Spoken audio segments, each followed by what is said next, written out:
The Queen. They never saw coming how a billionaire's public betrayal unleashed the wrath of a mafia empire. The flash of 1,000 cameras. A kiss meant to destroy her. A husband who thought he'd just won everything. He didn't know the woman standing across that ballroom wasn't just his wife. She was the daughter of the man who owned the city. And in 60 seconds, she would make one phone call that would erase him from the earth.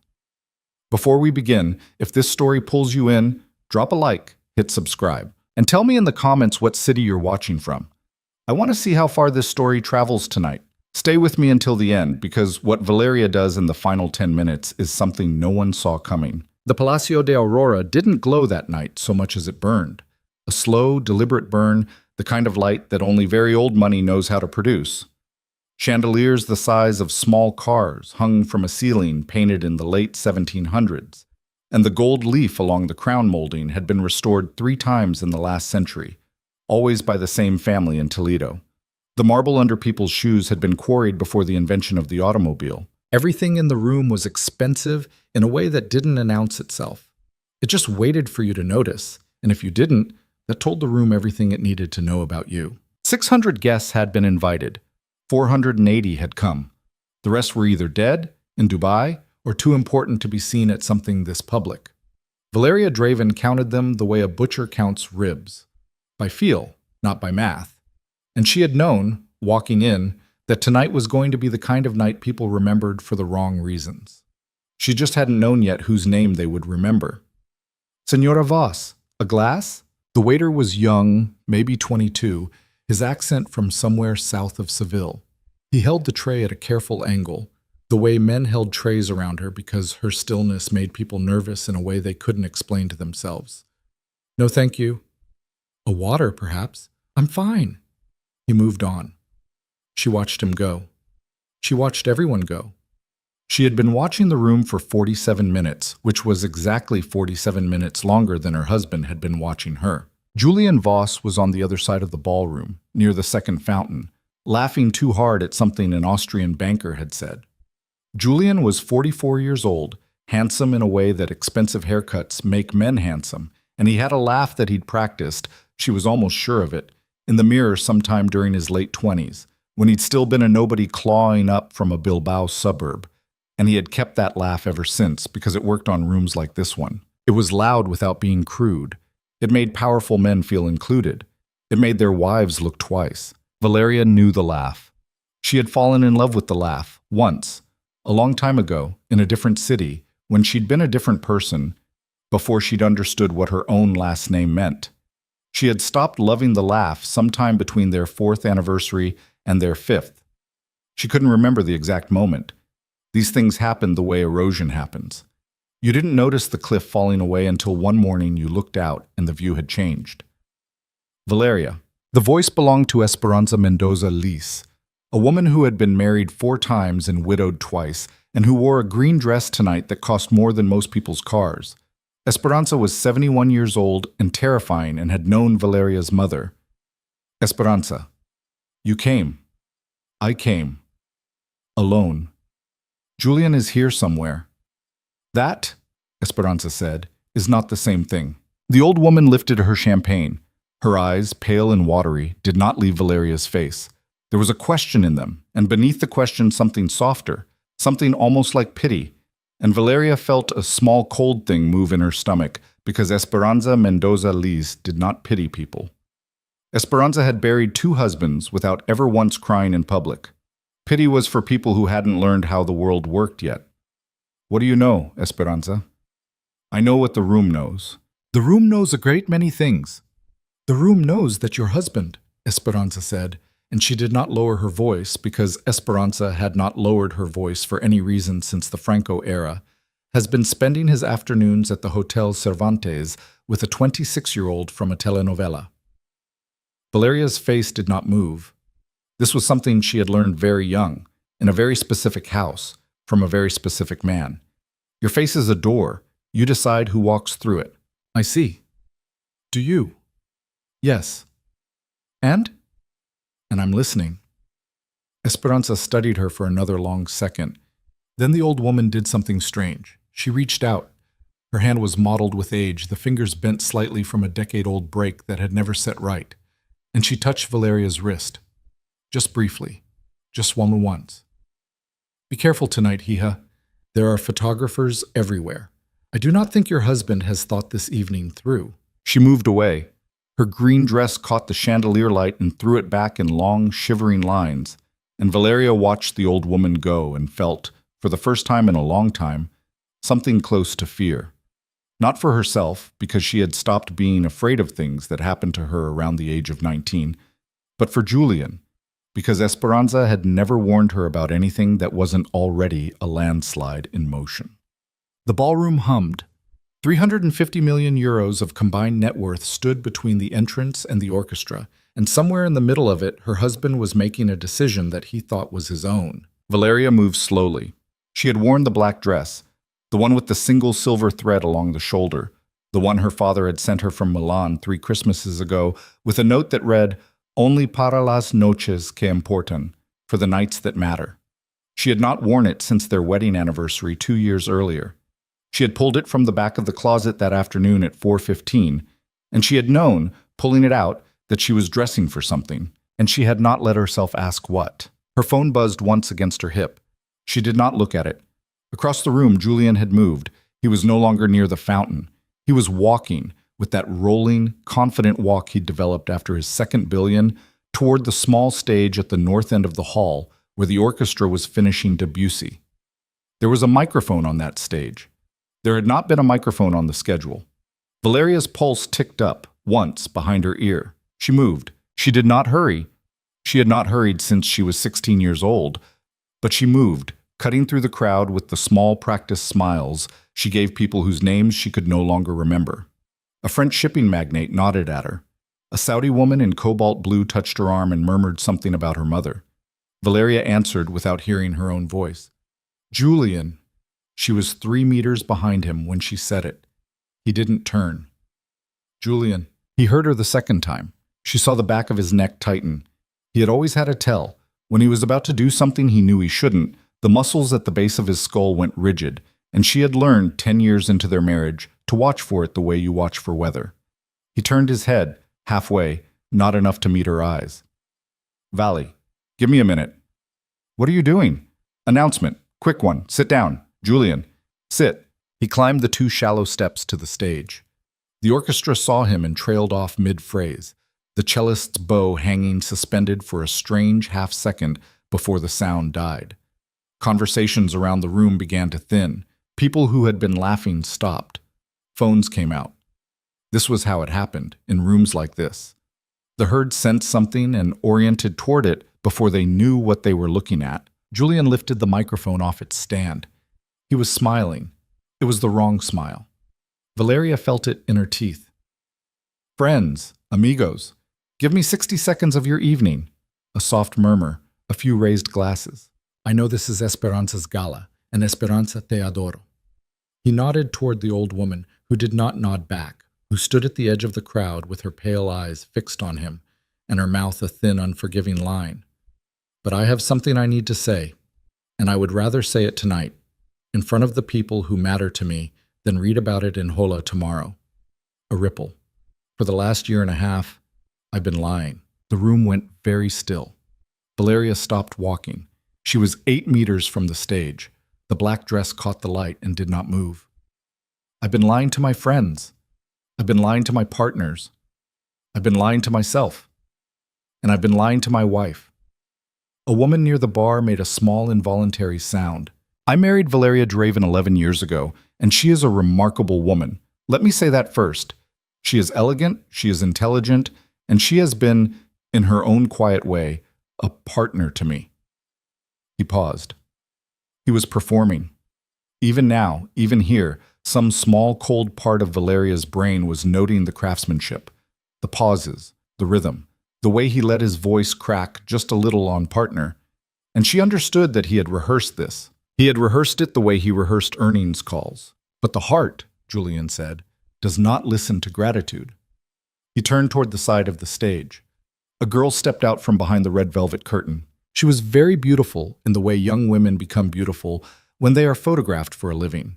The The symmetry of her face almost unreal, her collarbones polished, her hair a shade of honey that did not occur in nature. She was wearing a white dress. It was the wrong color for the room. Valeria noticed this with the part of her mind that noticed everything, and she understood, seeing it, that the girl had chosen the dress herself, that she had been told she would be appearing, and that she had believed, because someone had told her, because Julian had told her, that the white dress would make her look like a bride. Julian reached for the girl's hand. "This," he said into the microphone, and the whole room heard the exact moment he stopped being a husband and became something else, "is Camilla, and I love her." He kissed her, on the mouth, in front of 480 people. The flashes started before their lips parted. Somewhere, a glass hit the floor and shattered, and nobody moved to clean it up. A woman Valeria had known since school, a woman whose name was Pilar, and who had held Valeria's hand at her own mother's funeral, turned her head slowly and looked at Valeria with her mouth open. Pilar did not know what her face was doing. None of them did. The whole room had gone blank with the specific shock of watching a man with that much money do something that stupid in that much light. Valeria did not move. She counted. 1, 2, 3. At 3, she let herself feel it. The hot, small, sick flare behind her sternum, the thing that a younger version of herself might have let become tears. She felt it, she named it, and she set it down. She set it down the way her father had taught her to set things down. In a back room of their house in Cadiz, when she was 11 years old, and her puppy had died and she had been crying, and her father had knelt in front of her and said, "Mija, you can cry now, or you can cry later, but you cannot cry both. Choose." She had chosen later. She chose later again. The kiss ended. Julian lifted his head. He was smiling that laugh smile, that room smile, and then his eyes found her, across the ballroom, across 8 meters of stunned marble and stunned people. And for a single second she watched his face do something he hadn't planned on. It faltered. The smile stayed, but the eyes underneath it didn't, and Valeria understood that he had expected her to already be gone. He had expected her to have fled. The whole announcement had been staged around the assumption that she would flinch first. She had not flinched, and now he didn't know what to do with her. "Valley," he said into the microphone, and his voice had a small catch in it that was not rehearsed. "I'm sorry, I didn't want you to find out this way." The room turned, 480 faces turning at once, like a field of sunflowers tracking a very slow sun, and Valeria Draven stood at the center of that field in her black dress with the single silver thread, and she did not move, and she did not speak, and she did not cry. She smiled. It was a small smile, a polite smile. The smile she used for ambassadors and for doormen and for the waiters who brought her water she didn't want. It was the smile she had learned from her father, and her father had learned it from his father. And somewhere 4 generations back, a man named Draven had come down from the Asturian mountains with nothing but that smile and a knife. And he had built a house with them both. The flashes found her. The phones found her. Somebody, a columnist from El País she would learn later, had the presence of mind to record her. And it was that recording that would be uploaded to the internet at 11:47 p.m. Madrid time. And that would be watched 40 million times before sunrise in Tokyo. In the recording, Valeria Draven stands absolutely still. She smiles. She nods, once, at her husband, and then she turns, without hurry, and walks out of the frame. The corridor behind the ballroom was cooler than the hall by about 3 degrees. Valeria felt the temperature change on her bare shoulders and let herself finally exhale. "Señora." The voice belonged to Mateo. Mateo had been her driver for 9 years. Before that, he had been her father's driver for 11. Before that, he had been something else, something that was never discussed, something that had left a small pale scar on the left side of his jaw, that his beard almost, but not quite, covered. He was 53 years old, and he was waiting for her in the corridor because Mateo was always where she needed him to be, 30 seconds before she needed him. "Mateo, the car is at the side entrance." "Good. Your father called twice while you were inside." "I know." "He saw." She stopped walking. "Already?" Mateo's face did not change, but something behind his eyes moved, the way deep water moves under a still surface. "Señora." It was broadcast. Broadcast. A guest streamed it, From inside, it was on 3 networks before the kiss ended. Valeria closed her eyes. It was not that her father would be angry. Her father did not get angry. Her father had not raised his voice in her presence since the winter she was 13, and even that had been a miscalculation. He had apologized for the next morning with a quiet, formal bow that had frightened her more than the shouting. Her father did not operate in anger. Her father operated in silence and in arithmetic, and in the long-term patience of a man who had waited out 3 Spanish prime ministers and outlived 2 popes. But he would have seen. He would have watched his only daughter be humiliated on live television in front of the Spanish elite. And the math of that was simple and terrible, and Valeria understood it the way a sailor understands a barometer that has started to drop. "I need to call him," she said. He said no. "What?" He said no, tell her not to call me tonight. He said he would come to her tomorrow at the Calle Almagro house at noon. He said tomorrow. "Yes, señora." "He told you no." "Yes, señora." Mateo's voice did not change, but Valeria understood what he was telling her. Her father had said tomorrow because tonight he was busy. Tonight he was already working. Tonight, while his daughter walked out of the Palacio de Aurora in a black dress, Augusto Draven was picking up 3 phones in a dim-lit office on Calle Serrano and beginning, without raising his voice, to take the world apart. Her hand, when she lifted it to her own cheek, was not shaking. Good. "Take me home, Mateo." "The penthouse or the Calle Almagro house, señora?" She thought about it. The penthouse was hers and Julian's. Her clothes were there, her books, the small Goya drawing her father had given her for her 30th birthday that Julian had once called creepy, and that she had moved, after that, to her own private dressing room, where he never went. The penthouse was her married life. The penthouse was Julian's, too. The Calle Almagro house was her father's. Her grandmother had died there. She herself had been born there, in an upstairs bedroom, on a bad winter night in 1989. While her father paced a corridor and smoked cigarettes, he was not supposed to be smoking. The Calle Almagro house was where the family went when the family had work to do. Almagro. "Yes, señora." "Juan." The car was a black Mercedes with windows the color of oil. Mateo held the door. She slid in. The door closed with the heavy thunk of armor plating, a sound she had stopped hearing consciously a decade ago, and that tonight she heard again, for the first time in years, because tonight the world had become a place in which armor plating was a thing she was once more paying attention to. Her phone was ringing. It had been ringing, she realized, for a while. She looked at the screen. 43 missed calls. She scrolled. Her assistant? Her lawyer? 2 of her cousins. A friend from Barcelona. Her father's secretary? Twice. A private number she recognized as belonging to a journalist at El Mundo who had been trying to get an interview with her for 2 years. Another private number. Another. And Julian. 11 times. She looked at his name on the screen for a long moment. Then she set the phone face down on the leather seat beside her. Outside the window, Madrid was moving. The Mercedes slid through the wet streets of the Salamanca district, past the lit windows of shops she'd walked past 1,000 times, past the small late-night bar where she and Julian had gone on their second date. 11.5 years ago, when he had been a man with 200 million euros to his name and a suit that didn't quite fit in the shoulders, and a laugh she had not yet learned to distrust. She felt for just a moment the specific grief of that. The grief of the girl she had been in that bar. The grief of believing, at 25, that a man who made her laugh was the same thing as a man who would be kind to her. It passed. She had, she reminded herself, been raised to outlive grief. Her father had taught her, and her mother before she died had taught her, and the long, silent, watchful women who had come before her mother had taught her, and what they had all taught her was the same thing. You are not allowed to be surprised by men, mija. You are allowed to be disappointed, but never surprised.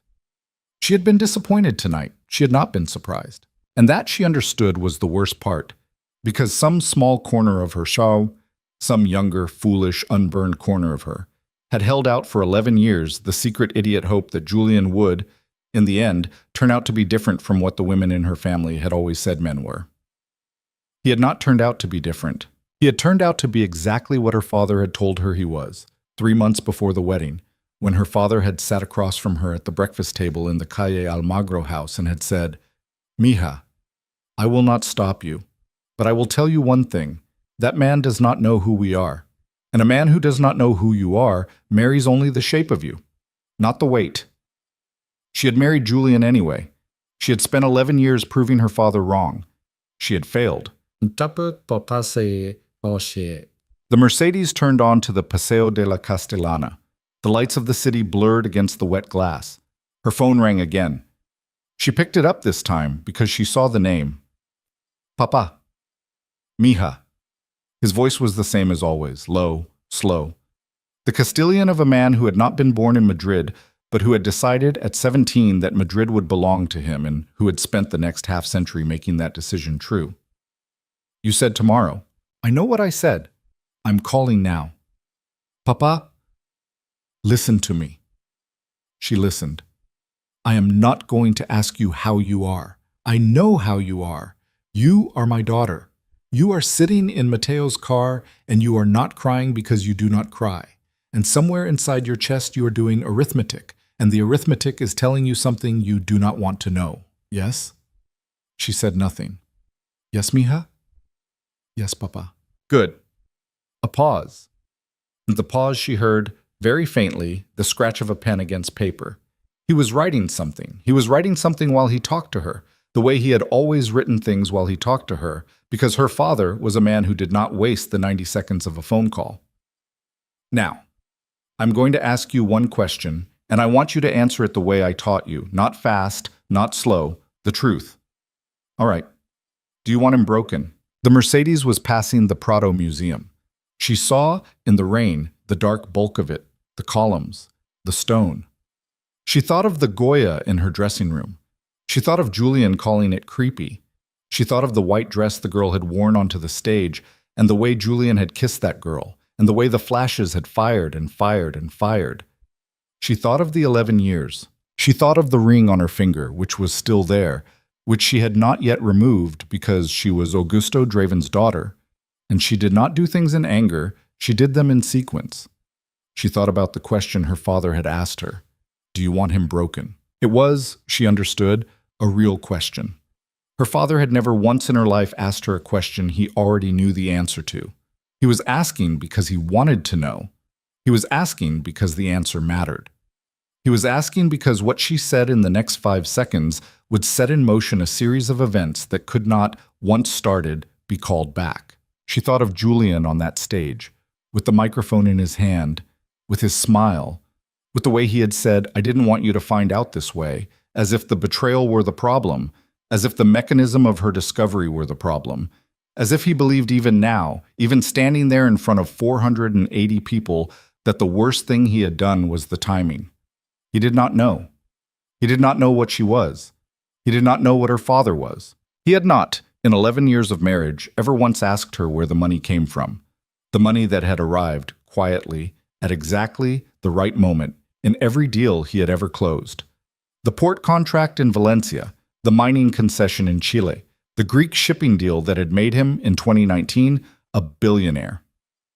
Julian had walked through an 11-year-long corridor of open doors and had never once turned around to see who was opening them. She had opened them. Her father had opened them. Julian had walked through them and had called the walking genius. Yes, Valeria said, I want him broken. Her father was quiet for a moment. All right, mija. All of it. All of it. Everything he has. Everything he was going to have. Everything he thinks he is. Yes. The girl, too. A small pause. The girl is a child.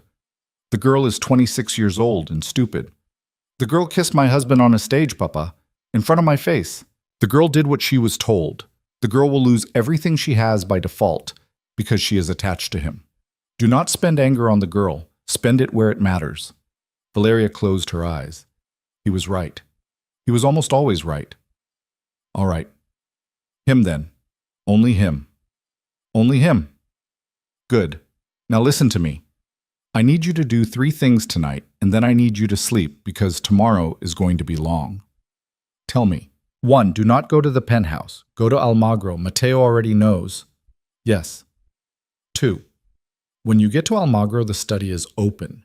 There is a folder on the desk. It is green. Read it tonight. Read all of it. Do not skim. Do you understand me, mija? Do not skim. A folder. A green folder.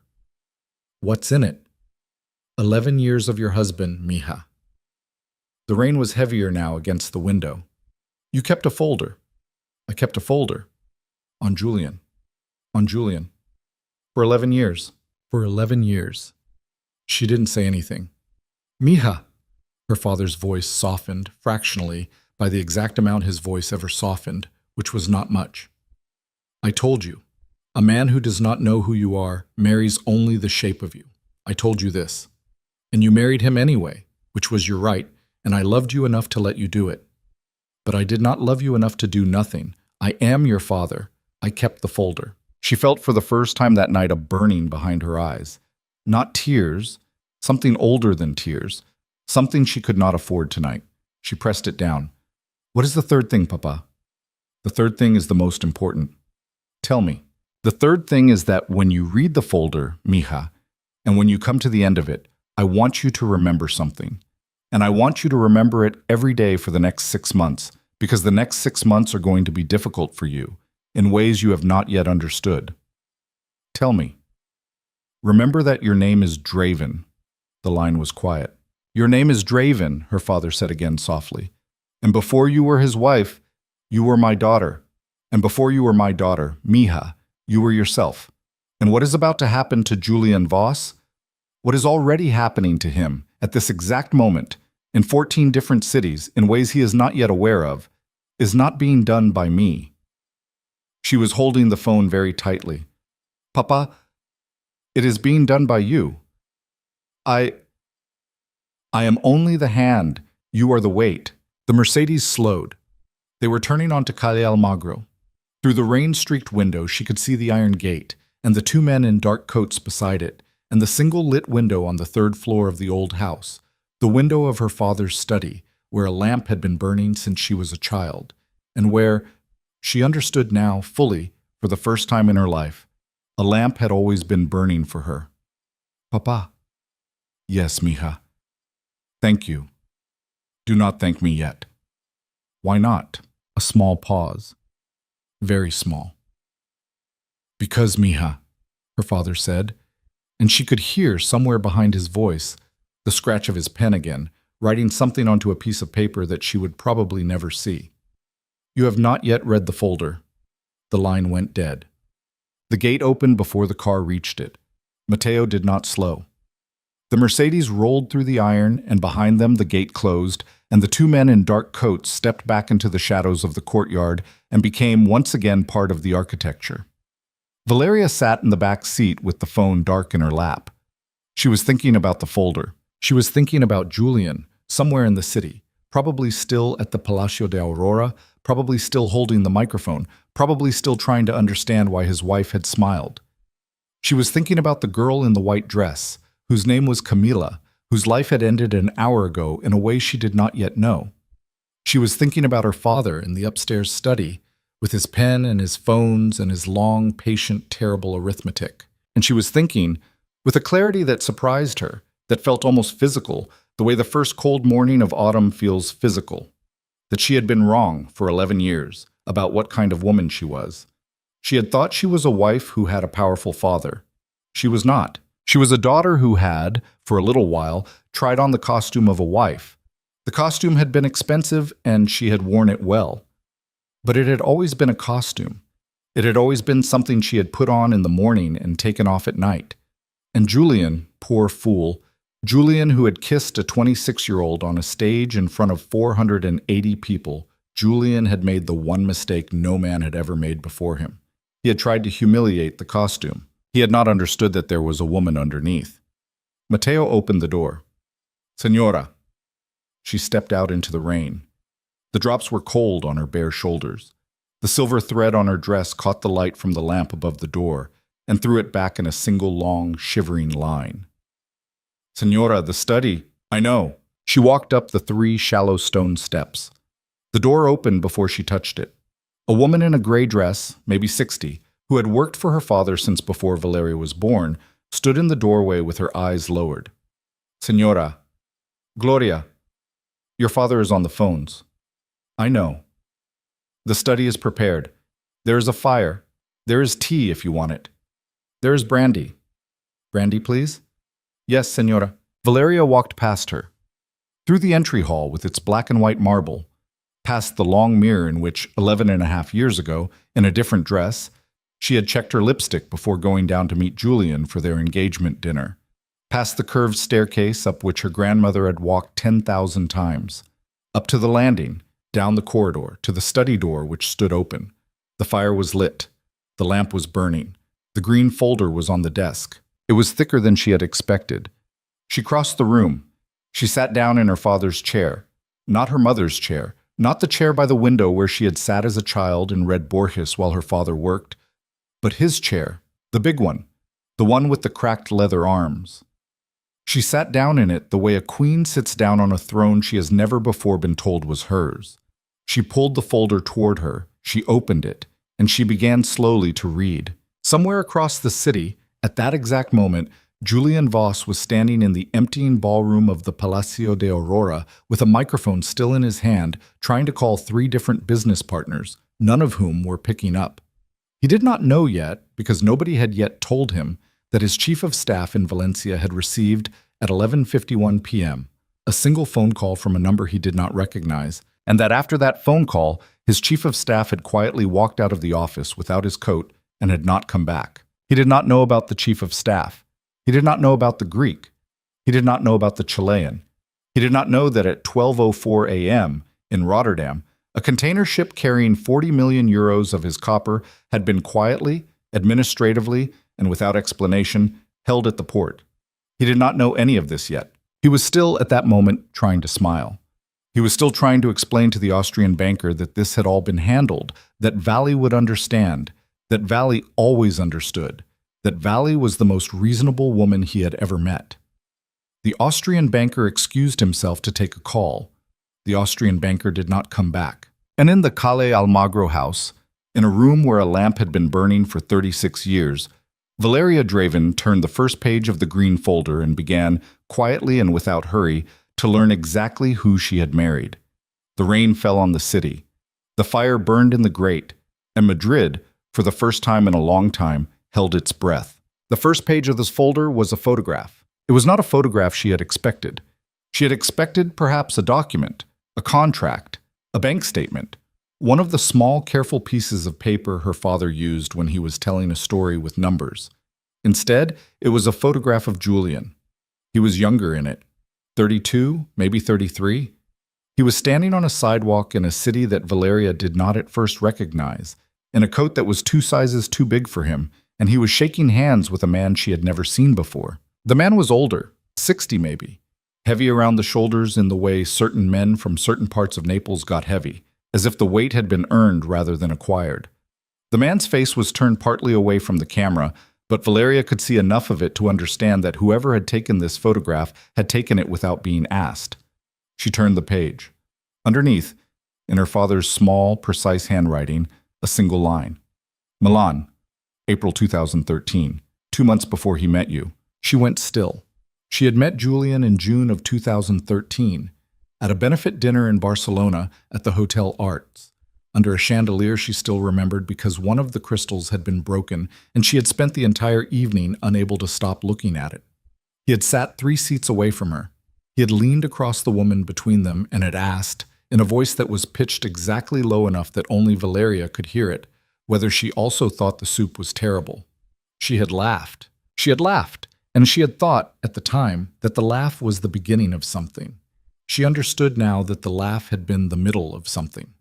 The beginning had been 2 months earlier, on a sidewalk in Milan in a coat that was 2 sizes too big, with a man from Naples whose name she did not yet know.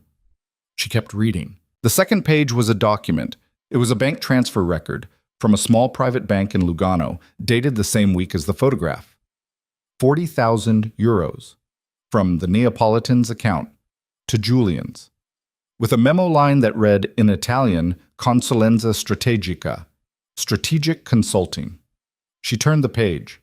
Another transfer. 2 weeks later. 60,000 euros. Same sender, same memo line. She turned the page. Another.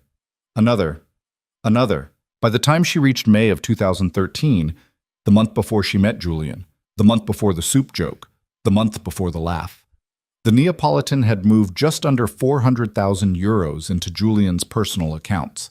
And Julian, who had told her on their third date that he had built his first business entirely on his own, with nothing but an overdraft and my grandmother's rosary, had apparently been doing a great deal of strategic consulting for a man whose photograph, she would learn 3 pages later, appeared in an Interpol bulletin from 2011. Gloria came in with the brandy. Valeria did not look up. Thank you, Gloria. Senora, do you need anything else? No. The fire? Leave it. Gloria left. The door closed behind her with the soft click of old hinges. Valeria picked up the brandy. She took a small, careful swallow. She set the glass down exactly where it had been. She turned another page. At the Palacio de Aurora, across the city, Julian Voss was still holding the microphone. He had not meant to be holding the microphone. The orchestra had started up again at some point in the last 5 minutes, and there was a waltz playing. The conductor had defaulted to the waltz the way a triage nurse defaults to pressure on a bleeding wound, because the waltz was what you played when you didn't know what else to play. And Julian was standing next to the stage with the microphone still in his hand, and nobody had come to take it from him. The girl, Camilla, was clinging to his arm. She was talking. She had been talking for a while. She was saying something about how everyone was being so unfair, how they didn't understand, how real love was real love. And Julian was not listening, because Julian was looking at the door through which his wife had walked 8 minutes ago, and he was trying to understand what had just happened to his life. Baby, Camilla said. Baby, look at me. Not now. Baby, not now, Camilla. He pulled his arm free. He did not mean to pull it as hard as he did. He saw, in the half-second after, the small flicker of hurt that went across her face, the flicker of a young woman who had been in love with the idea of being in love with a billionaire, and who was beginning to understand, perhaps for the first time, that a billionaire who was rude to her in public was a different species of animal than a billionaire who was rude to her in private. He did not have time for her hurt. He lifted his phone. He called Ramon. Ramon was his chief of staff in Valencia. Ramon had been with him for 9 years. Ramon answered his phone on the first ring, always, had answered on the first ring every single time Julian had called him for 9 years. And tonight, the phone went to voicemail. Julian looked at the screen. He called again. Voicemail. Ramon, it's me. Call me. Call me now. Chimmy. Call her. He hung up. He called Diego, his lawyer, the one in Madrid, not the one in London. Diego answered on the 4th ring. Diego's voice sounded strange. Wrong. Julian. Diego, where the hell is Ramon? Julian, we need to talk.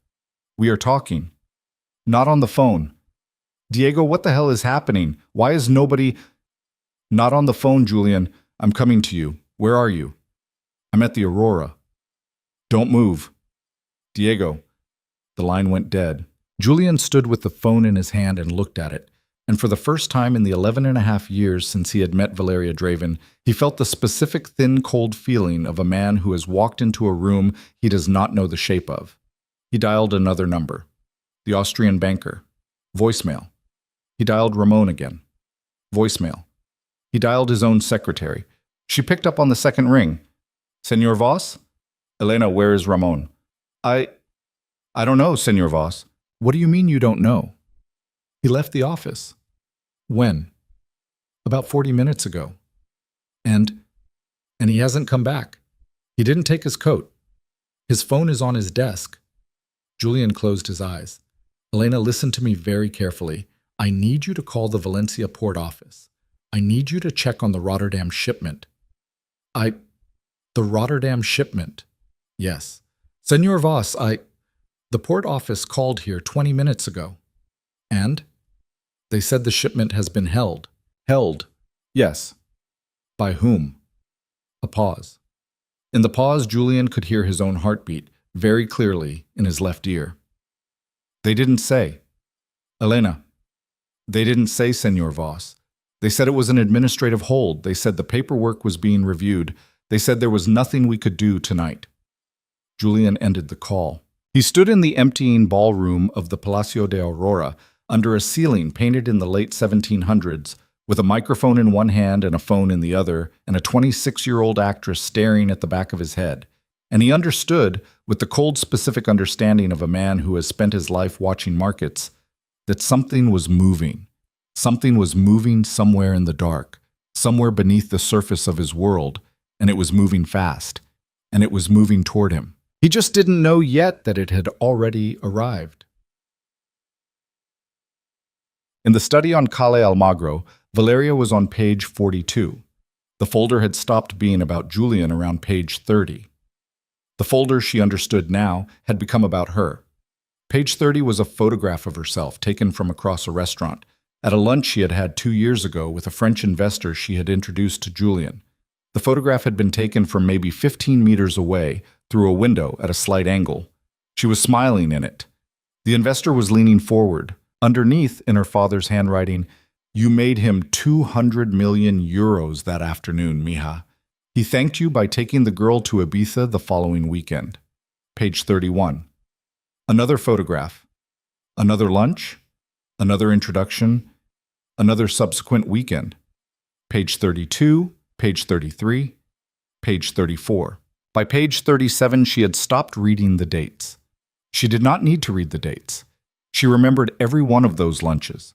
She remembered the French investor and the Lebanese shipping family and the Argentine woman who had controlled a third of the lithium concessions in the Salta province and who had handed Julian a €500 million supply contract because Valeria had spent 3 afternoons at the woman's horse ranch outside Mendoza listening to her talk about her dead brother. Valeria had brought Julian every single deal that had made him a billionaire. She had known this. She had always known this. What she had not known, what she was learning now, page by slow, deliberate page, in her father's handwriting, was the other column. The column her father had been keeping in parallel. The column of what Julian had been doing on those same weekends, in the same months, in the same years, while his wife was quietly building him an empire. The Ibiza weekend was not the first girl. The Ibiza weekend was the 7th. Valeria took another small, careful swallow of brandy. She turned the page. The door to the study opened at 1:14 a.m.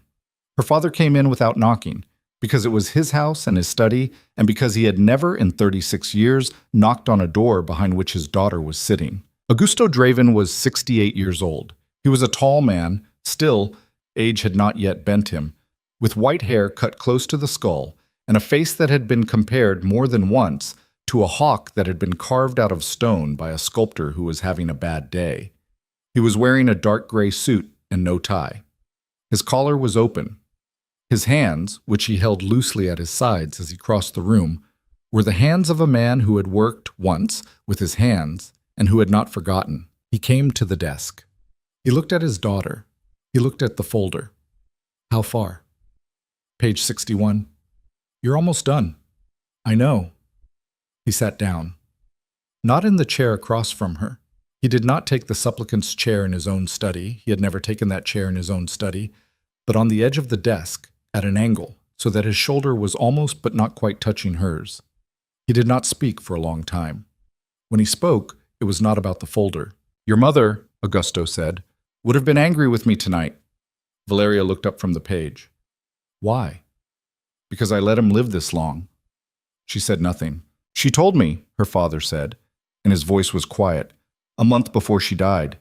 She said, 'Augusto, that boy is going to hurt our daughter.' And I said, 'Amalia, she is 25 years old and she loves him. What do you want me to do?' And your mother said—" He stopped. He looked at the fire.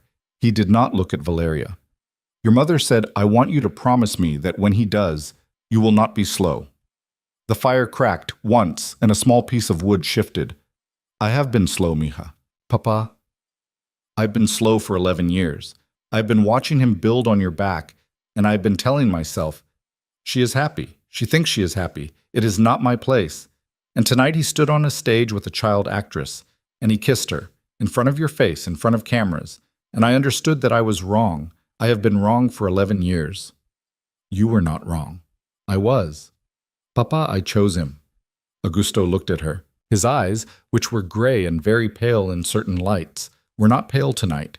They were the color of cold iron. You chose him, mija, yes, but I let him. And those are two different things, and tonight I'm going to correct one of them. He reached across the desk and touched the green folder. Not a hard touch, a light, almost affectionate touch, the way a man might touch a photograph. Do not read the rest of it tonight. Why? Because there are 3 pages at the end that will not help you sleep, and you need to sleep. You will read them in the morning.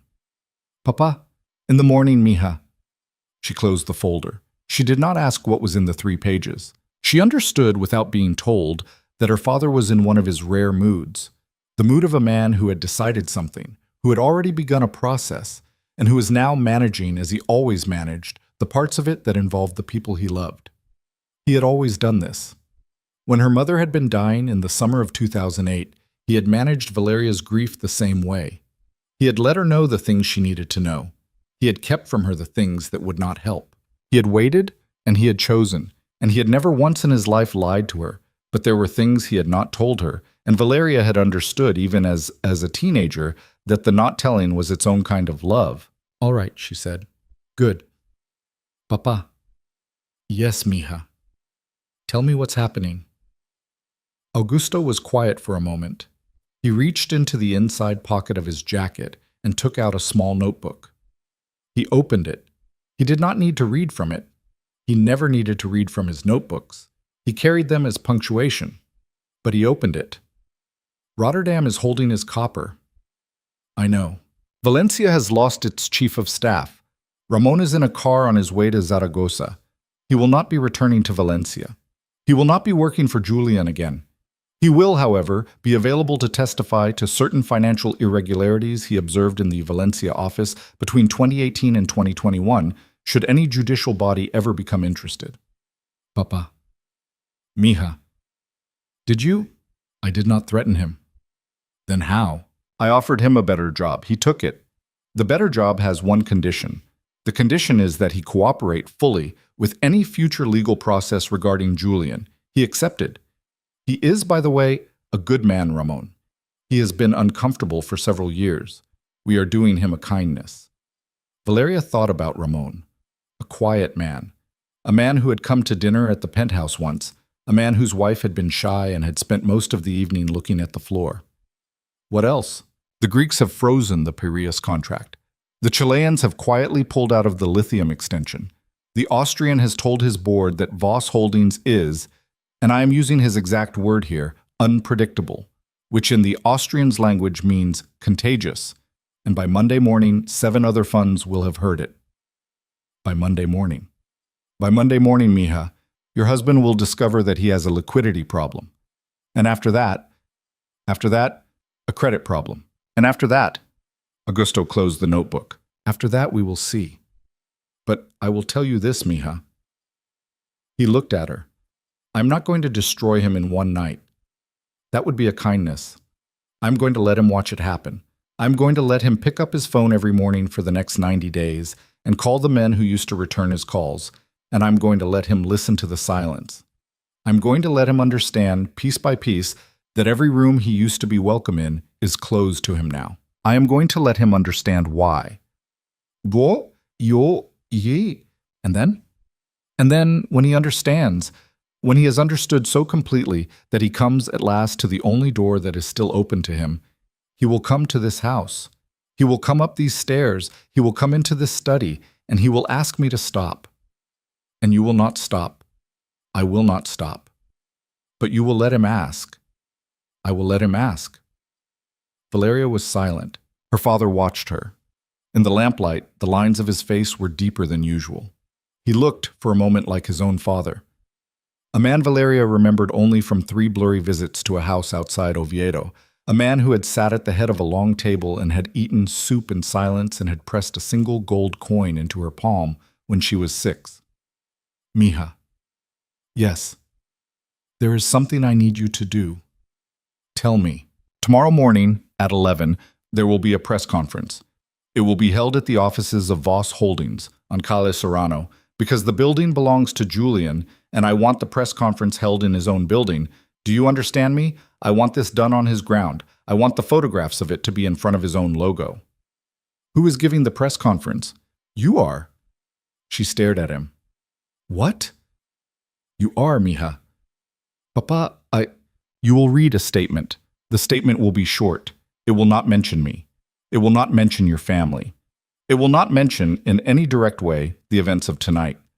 The statement will say that as of 9 a.m. tomorrow morning, you are filing for divorce from Julian Voss, citing incompatibility, and that you are stepping down from your unofficial advisory role in Voss Holdings, effective immediately. It will say that you wish him well. It will say nothing else. Papa, if I go in front of cameras tomorrow, the cameras are going to be there whether you go or not. The question is whether they photograph you or whether they photograph him. And I am telling you, mija, that tomorrow, for the first time in 11 years, the photograph is going to be of you. He stood up. I have written the statement. It is downstairs on the table in the blue room. Read it. If you want to change a word, change it. If you want to change every word, change every word. I don't care. But read it tonight and practice it. And at 11 o'clock tomorrow, you will stand in front of those cameras and you will not cry and you will not smile and you will be a draven. And then, mija, you will come home and we will begin. He walked to the door. At the door, he stopped. He did not turn around. Valeria. It was the first time he had used her full name all night. He almost never did. He had called her mija since she was 4 days old, since the morning her mother had first placed her in his arms, and he had said, with the awkward terror of a man who had never held a child before, Mija, this is your father, and I will try very hard not to be a disappointment to you. Yes, Papa. Your mother was a better woman than I have ever been. I know, and she loved you more than she loved anything in the world, including me, which is as it should be. I know. And tonight, when I picked up the phone and I began to do what I am doing, I did it for her. Not only for her, but partly for her. Do you understand me, mija? Yes, Papa. Good. He opened the door. Sleep, mija. There is a lot to do tomorrow. The door closed. She sat for a long time in his chair. The fire burned down. Somewhere outside, a car horn, very faint. Somewhere much further away, the sound of a church bell counting 2. At 2:04 a.m., she picked up the green folder. She closed it. She set it at the exact center of her father's desk, square with the edges, the way her father liked things to be left. She stood. She blew out the lamp. She walked downstairs to the blue room to read the statement.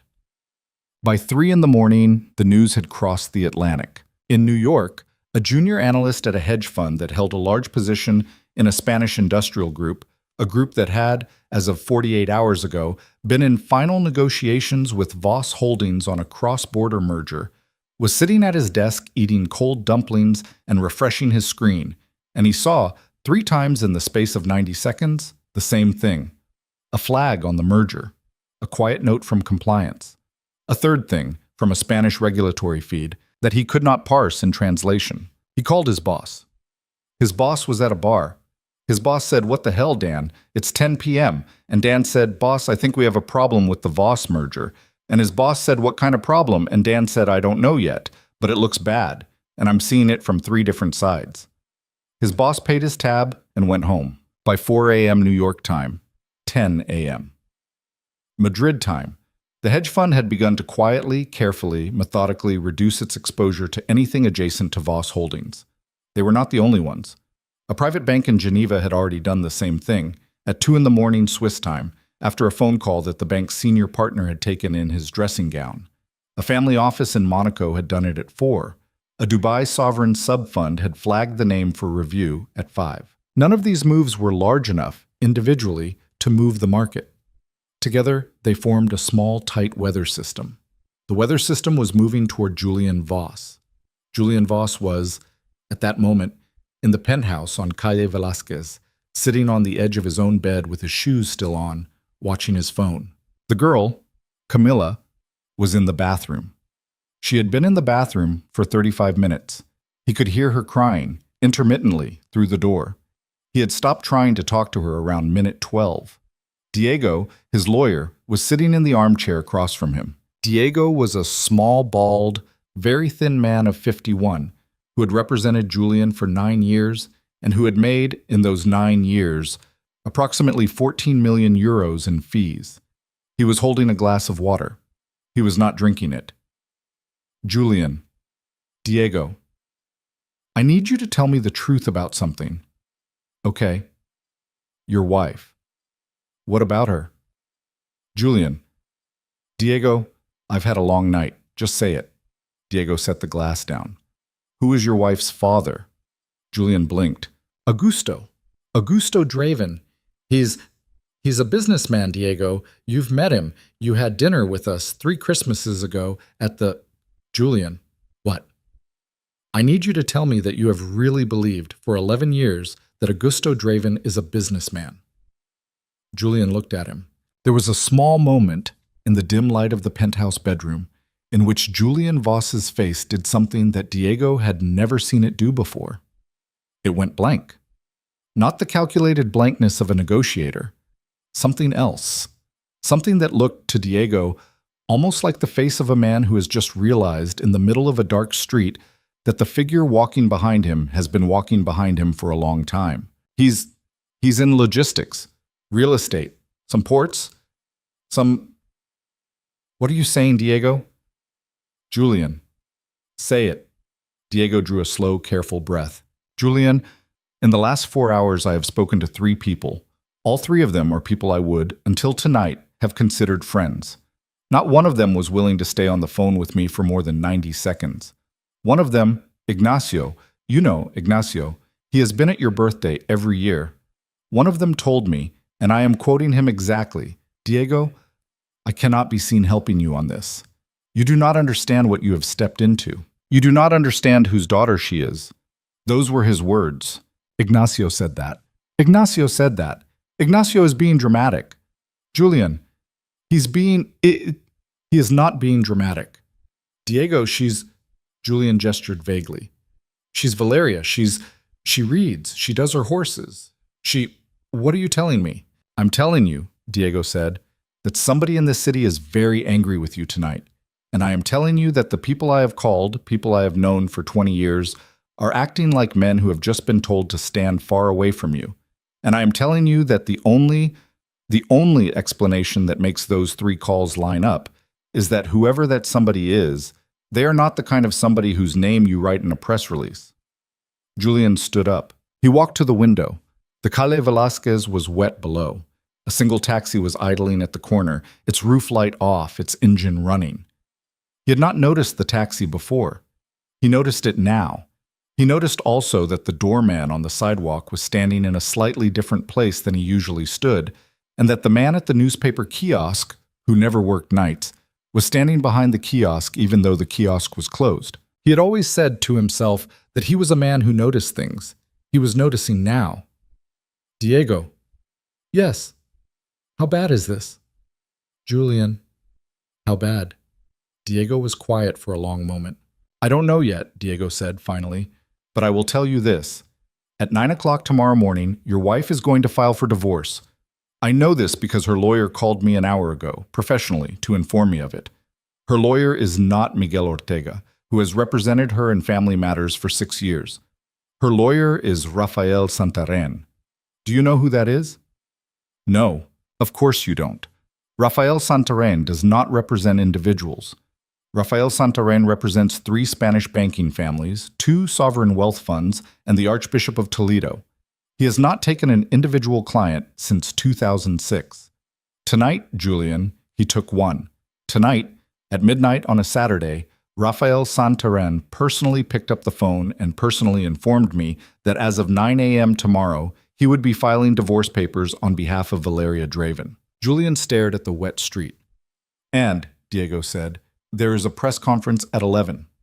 Julian turned. What? A press conference at 11. In your building, Julian. At the Calle Serrano offices. Valeria is going to give a statement. In my building. In your building. Why is she... Julian. Why is she doing it in my building? Julian, listen to me. She is doing it in your building because whoever is helping her has decided that she is going to be photographed tomorrow morning in front of your logo. Do you understand me? Tomorrow, every newspaper in Europe is going to print a photograph of Valeria Draven standing in front of the word Voss. and the caption of that photograph is going to say that she is leaving you, and the reader of that photograph is going to understand, without being told, that the word behind her is not hers anymore. It is not even yours anymore. It is something that is about to be taken apart. Julian felt, for the first time since the microphone, something move in his chest that was not anger. It was a small cold thing. It was roughly the size of a walnut. It sat neatly behind the place where his sternum met his throat. It was fear. He had not felt it in a long time. He had forgotten a little what it was shaped like. Diego. Yes. Get me on a plane. Diego closed his eyes for just a second, then he opened them again. Julian. Get me on a plane. Tonight. Now. The Gulf Stream. Julian. London or Zurich. Somewhere I can think. Somewhere I can... Julian, the Gulf Stream is grounded. Julian stared at him. What? The Gulf Stream. I called the hangar at Torrejon 20 minutes ago. Your flight crew has been informed that the aircraft is under a maintenance hold, effective tonight. A maintenance hold. That's what they told me. The plane is fine, Diego. I flew it to Mallorca 3 days ago. I know. Then what maintenance hold? Julian. Diego's voice had gone very quiet. The plane is fine. There is no maintenance hold. Someone has called the hangar and someone has told them that the plane is not to move tonight. Do you understand me? Someone. The walnut in Julian's chest got colder. In the bathroom, the sound of the shower starting. The girl had given up crying. She was washing off her makeup. She was washing off the evening. Julian walked back to the bed. He sat down. His knees felt, for the first time in years, like the knees of a younger man. A Bilbao suburb man. A man who had once, at 24, watched his father be evicted from a small apartment by 3 men who had not been kind about it. He had not thought about his father's eviction in a very long time. He thought about it now. Diego. Yes. What do I do? Diego looked at him. For 9 years, Diego had been paid to tell Julian Voss what to do. He had told him what to do about tax authorities in 4 countries, about 2 mistresses, about 1 insider trading inquiry that had been quietly closed, about a car accident in Formentera in 2018 that had not made the papers because Diego had not allowed it to make the papers. Tonight, Diego looked at his client, and Diego did something he had never done before in 9 years. Diego shook his head. I don't know, Julian. Diego, I don't know. I'm sorry. I don't know what you do. I don't think there is a thing to do tonight. I think you sit here and you drink some water and you wait for the sun to come up, and tomorrow at 11 o'clock you find out what your wife is going to say in front of the cameras, and then you decide. Decide what? Whether to fight. Of course I'm going to... Julian. Diego stood up. He put on his coat. He was a small, tired, bald man in a coat that was slightly too big for him, and for just a moment, standing there in the lamplight, he looked like every other man who had ever walked away from a client who had run out of runway. Julian, listen to me. I am your lawyer. I am going to do my job. I am going to be in that building at 11. I am going to watch your wife read her statement, and then I am going to come back here, and I'm going to sit in this chair again, and I'm going to tell you what I think you should do next. But I'm also a friend. And as a friend, Julian, I am telling you, I am begging you, to sit in this room tonight. Do not call anyone else. Do not post anything. Do not give a statement. Do not go on television. Do not, under any circumstances, threaten her. Do you hear me? Diego? Do you hear me, Julian? Yes. Say it. I hear you. Diego nodded once. He walked to the door. At the door, he paused, and he did something that, in 9 years, he had also never done. He turned around. Julian. What? I want you to think tonight about every deal you have closed in the last 11 years. I want you to think about who brought it to you. I want you to think about the lunches she went to, the weekends she spent at other people's houses, the phone calls she made that you didn't listen to. I want you to think about how exactly you got rich. And I want you to be honest with yourself, just once, just tonight in this room where nobody else can hear. Can you do that for me? Julian did not answer. Diego watched him for another second. Then Diego turned and walked out of the penthouse, and the door closed behind him, and the lock engaged with a small, expensive, final click. The shower was still running. Julian Voss sat on the edge of his bed in the penthouse on Calle Velázquez, under a ceiling he owned, in a city he had thought he understood, and for the first time since he had been 24 years old and had watched three men carry his father's furniture down a staircase in Bilbao, Julian Voss began, quietly, to be afraid. Outside, the rain had stopped. The sky over Madrid was beginning, very faintly, to go gray. Somewhere across the city, in a house on Calle Almagro, where a lamp had been burning for 36 years, Valeria Draven was sitting at a small writing desk in the blue room, reading a single page of paper in her father's handwriting, moving her lips as she read, learning the exact shape of the words she would speak at 11 o'clock into a line of microphones in a room she had never before been allowed to enter on her own name. She read the statement 3 times. She changed one word. Then she set the paper down, and she closed her eyes.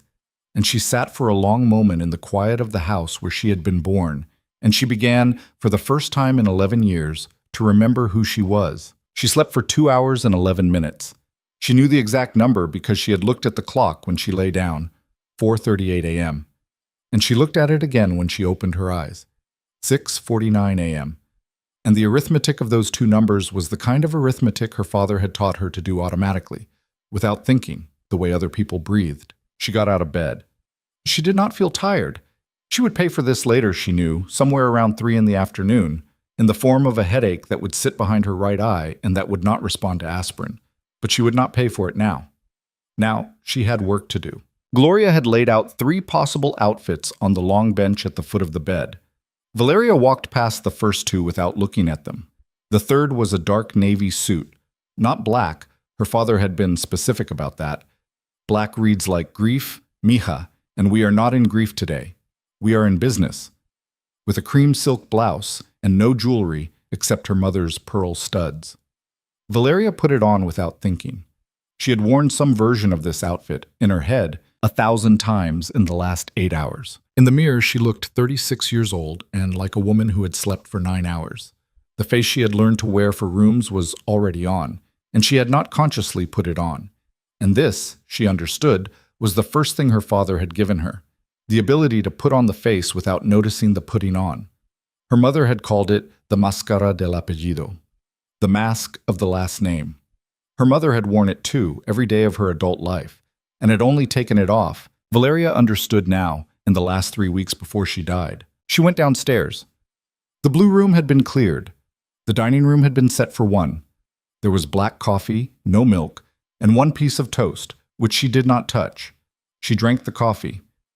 She read the statement 1 more time. She did not change anything else. At 9:04 a.m., Mateo appeared in the doorway. "Señora, your father is waiting in the car." "My father is coming." "To Calle Serrano." "Yes, señora." "He wasn't supposed to, but he said to tell you that he is not coming inside. He is coming to the sidewalk. He said you would understand." She understood. It was the oldest thing her father did. He would not stand in the frame of the photograph. He had not, in 50 years of public life, allowed a single photograph of himself to be published in a Spanish newspaper.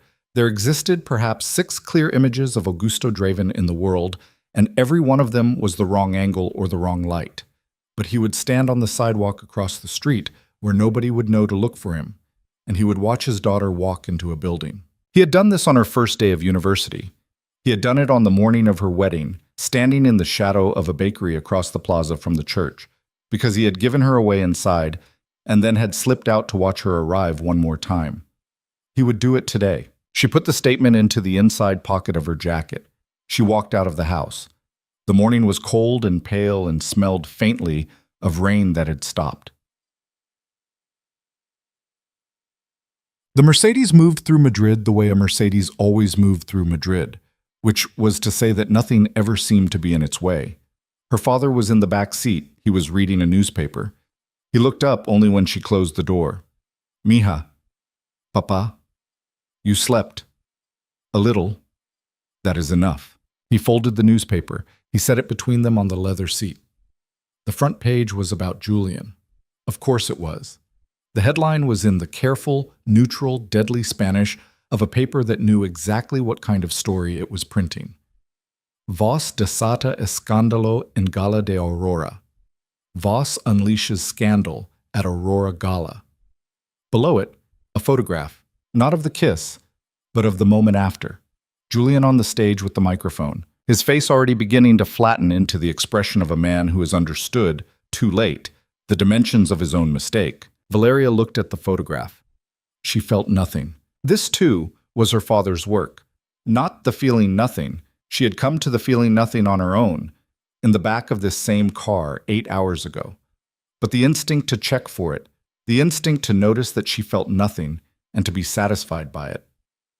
"You will know you are ready, mija," her father had told her once, when she was 19 and had come home from Paris and had told him about a man who had written her bad letters, when his name on a page is the same to you as any other word. The word Voss on the page was now the same to her as any other word. She was ready. "The press conference," her father said. "Yes." 112 cameras. "I checked." 112. "Accredited. Probably another 30 or 40 without accreditation. The street will be closed." "You closed the street." "The city closed the street. At my suggestion." She did not ask who he had suggested it to. "Papa." "I want to say something more than what's written." He looked at her. He was a man whose face did not move much, but there was, for a half-second, a small flicker in the corner of his mouth. Not a smile, a consideration. "More. Not longer. More. Tell me." "I want to mention him, by name, once." "The statement does not—" "I know what the statement does. I wrote a word in the margin last night. One word. I want to say it." "Which word?" "Dignidad." Her father was quiet for a moment. He was looking past her, out the window, at the passing morning streets of the Salamanca district. A woman was walking a very small dog. A man in a butcher's apron was raising a metal grate. A child was eating a croissant on a bench. "Dignidad," he said slowly, "spoken by you, about him." "Yes." "Explain to me why."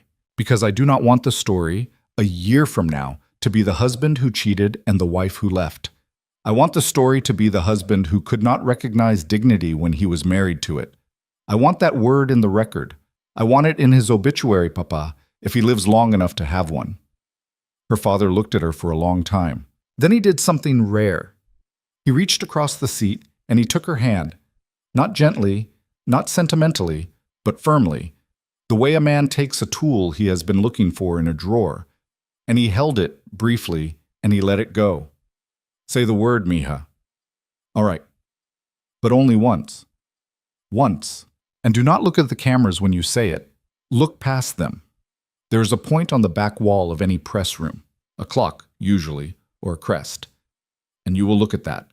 Do you understand me? You will speak the word into the room, not into the lens." "Yes, Papa." "Good." The car turned onto Calle Serrano. The street had been closed at both ends. Police barricades, uniformed officers, a crowd, already, behind the barricades.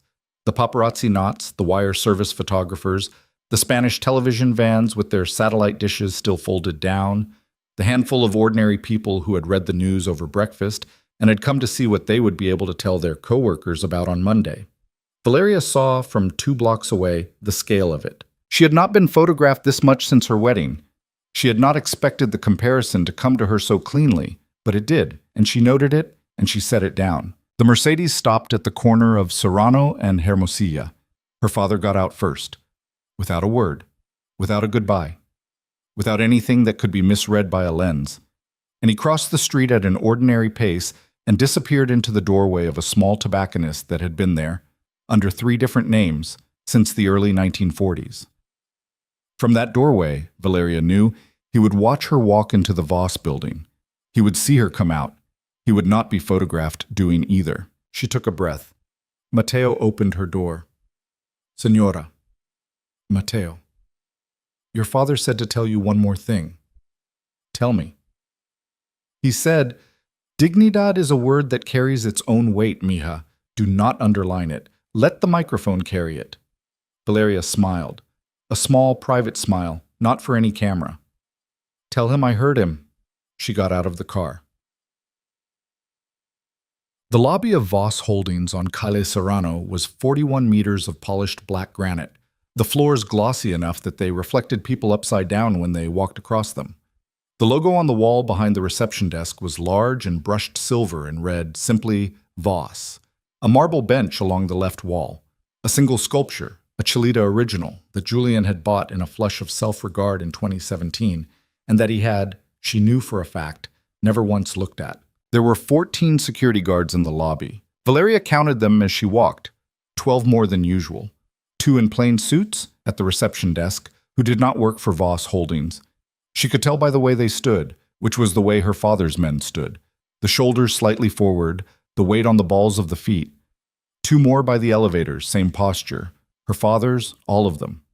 He had sent them last night, probably around 3 in the morning, and by the time the building's actual security had come on shift at 6, her father's men had been inside for hours and had, she suspected, had some kind of quiet conversation with Voss Holdings' own head of security.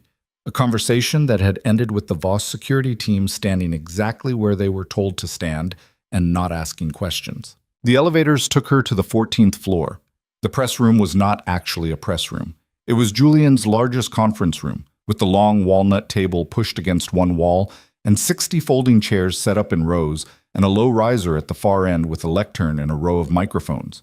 The Voss logo was on the wall behind the lectern, large, brushed silver, exactly where her father had wanted it. The room was already full. It had gone quiet when she walked in, not all at once, in a small wave from the door inward, the way a pond goes still when a heron lands at its edge. Cameras lifted, phones came up. She did not look at them. She walked to the lectern. She placed her folded piece of paper on the wood. She did not unfold it yet. She looked at the back wall of the room. There was a clock. Her father had been right.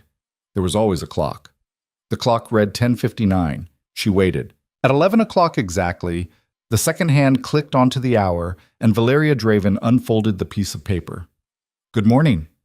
Her voice was quieter than anyone in the room had expected.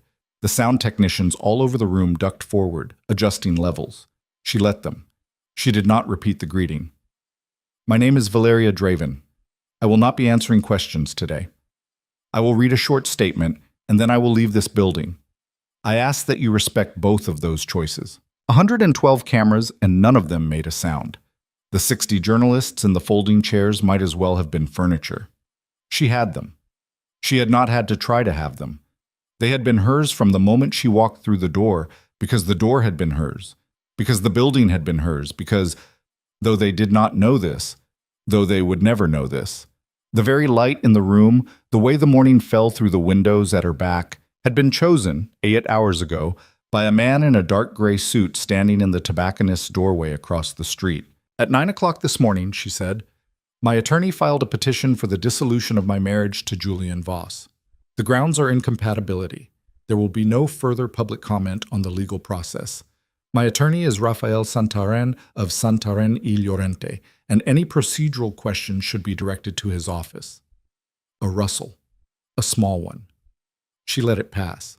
"Effective immediately, I am stepping down from all advisory and informal positions I have held within Voss Holdings and its subsidiaries over the past 11 years.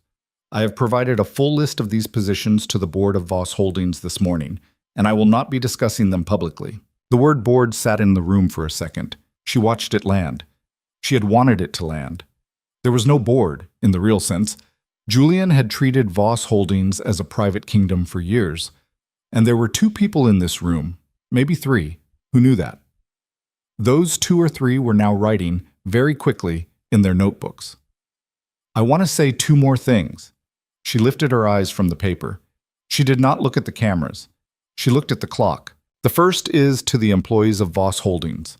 I know that many of you learned last night for the first time that I had any role in this company at all. That is because I never wanted credit for that role. I wanted the company to succeed. It did succeed. You made it succeed. The work you did was real, and it was yours, and nothing that has happened or will happen in the coming weeks takes that away from you. I am grateful to every one of you. I will not forget your names." A breath in the room. Somebody, a woman, in the 3rd row, probably a Voss employee who had come to watch, made a small sound and covered her mouth. "The second thing." Valeria paused. She felt, for just a second, the small cold shape of the walnut her husband had felt at 3 in the morning in a penthouse he did not yet know he was about to lose.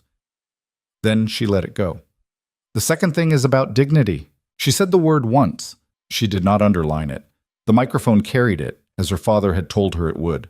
I was married for 11 years to a man who, last night, believed he was teaching me a lesson. He was not. He was teaching himself one.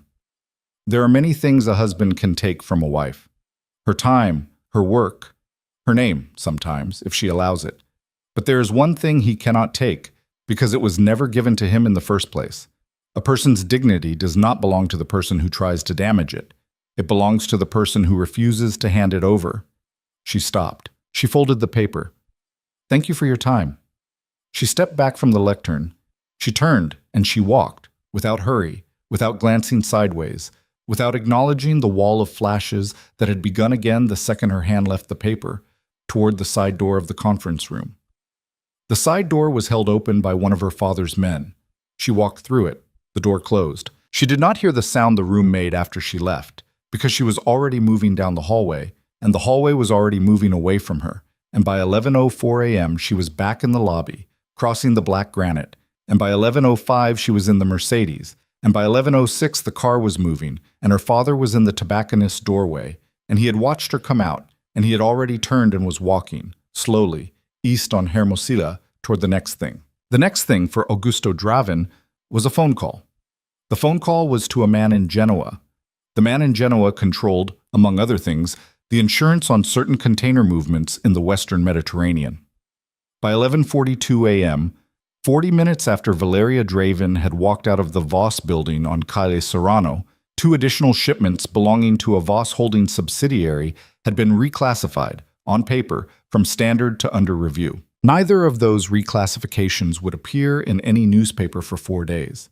By then, it would not matter. Julian Voss watched the press conference on a television. He watched it from the penthouse on Calle Velázquez, where he had not slept, where he had not eaten, where the shower the girl had taken at 3 in the morning was the last sound he remembered hearing before the sun came up. The girl was gone. She had left silently around 7, carrying a small overnight bag and wearing the same white dress from the gala underneath a coat she had borrowed from Valeria's closet without asking. She had not said goodbye. He had not asked her to. He watched the press conference on the enormous television in the living room, with the sound turned all the way up because his ears felt, for some reason, as if they were packed with cotton. He watched his wife walk into a room he had built. He watched her stand in front of a logo he had paid for. He watched her speak in a voice he had not, he realized, heard her actually use in years. Not the voice she used with him, not the voice she used at dinner parties, not the voice she used on the phone with her father. A fourth voice.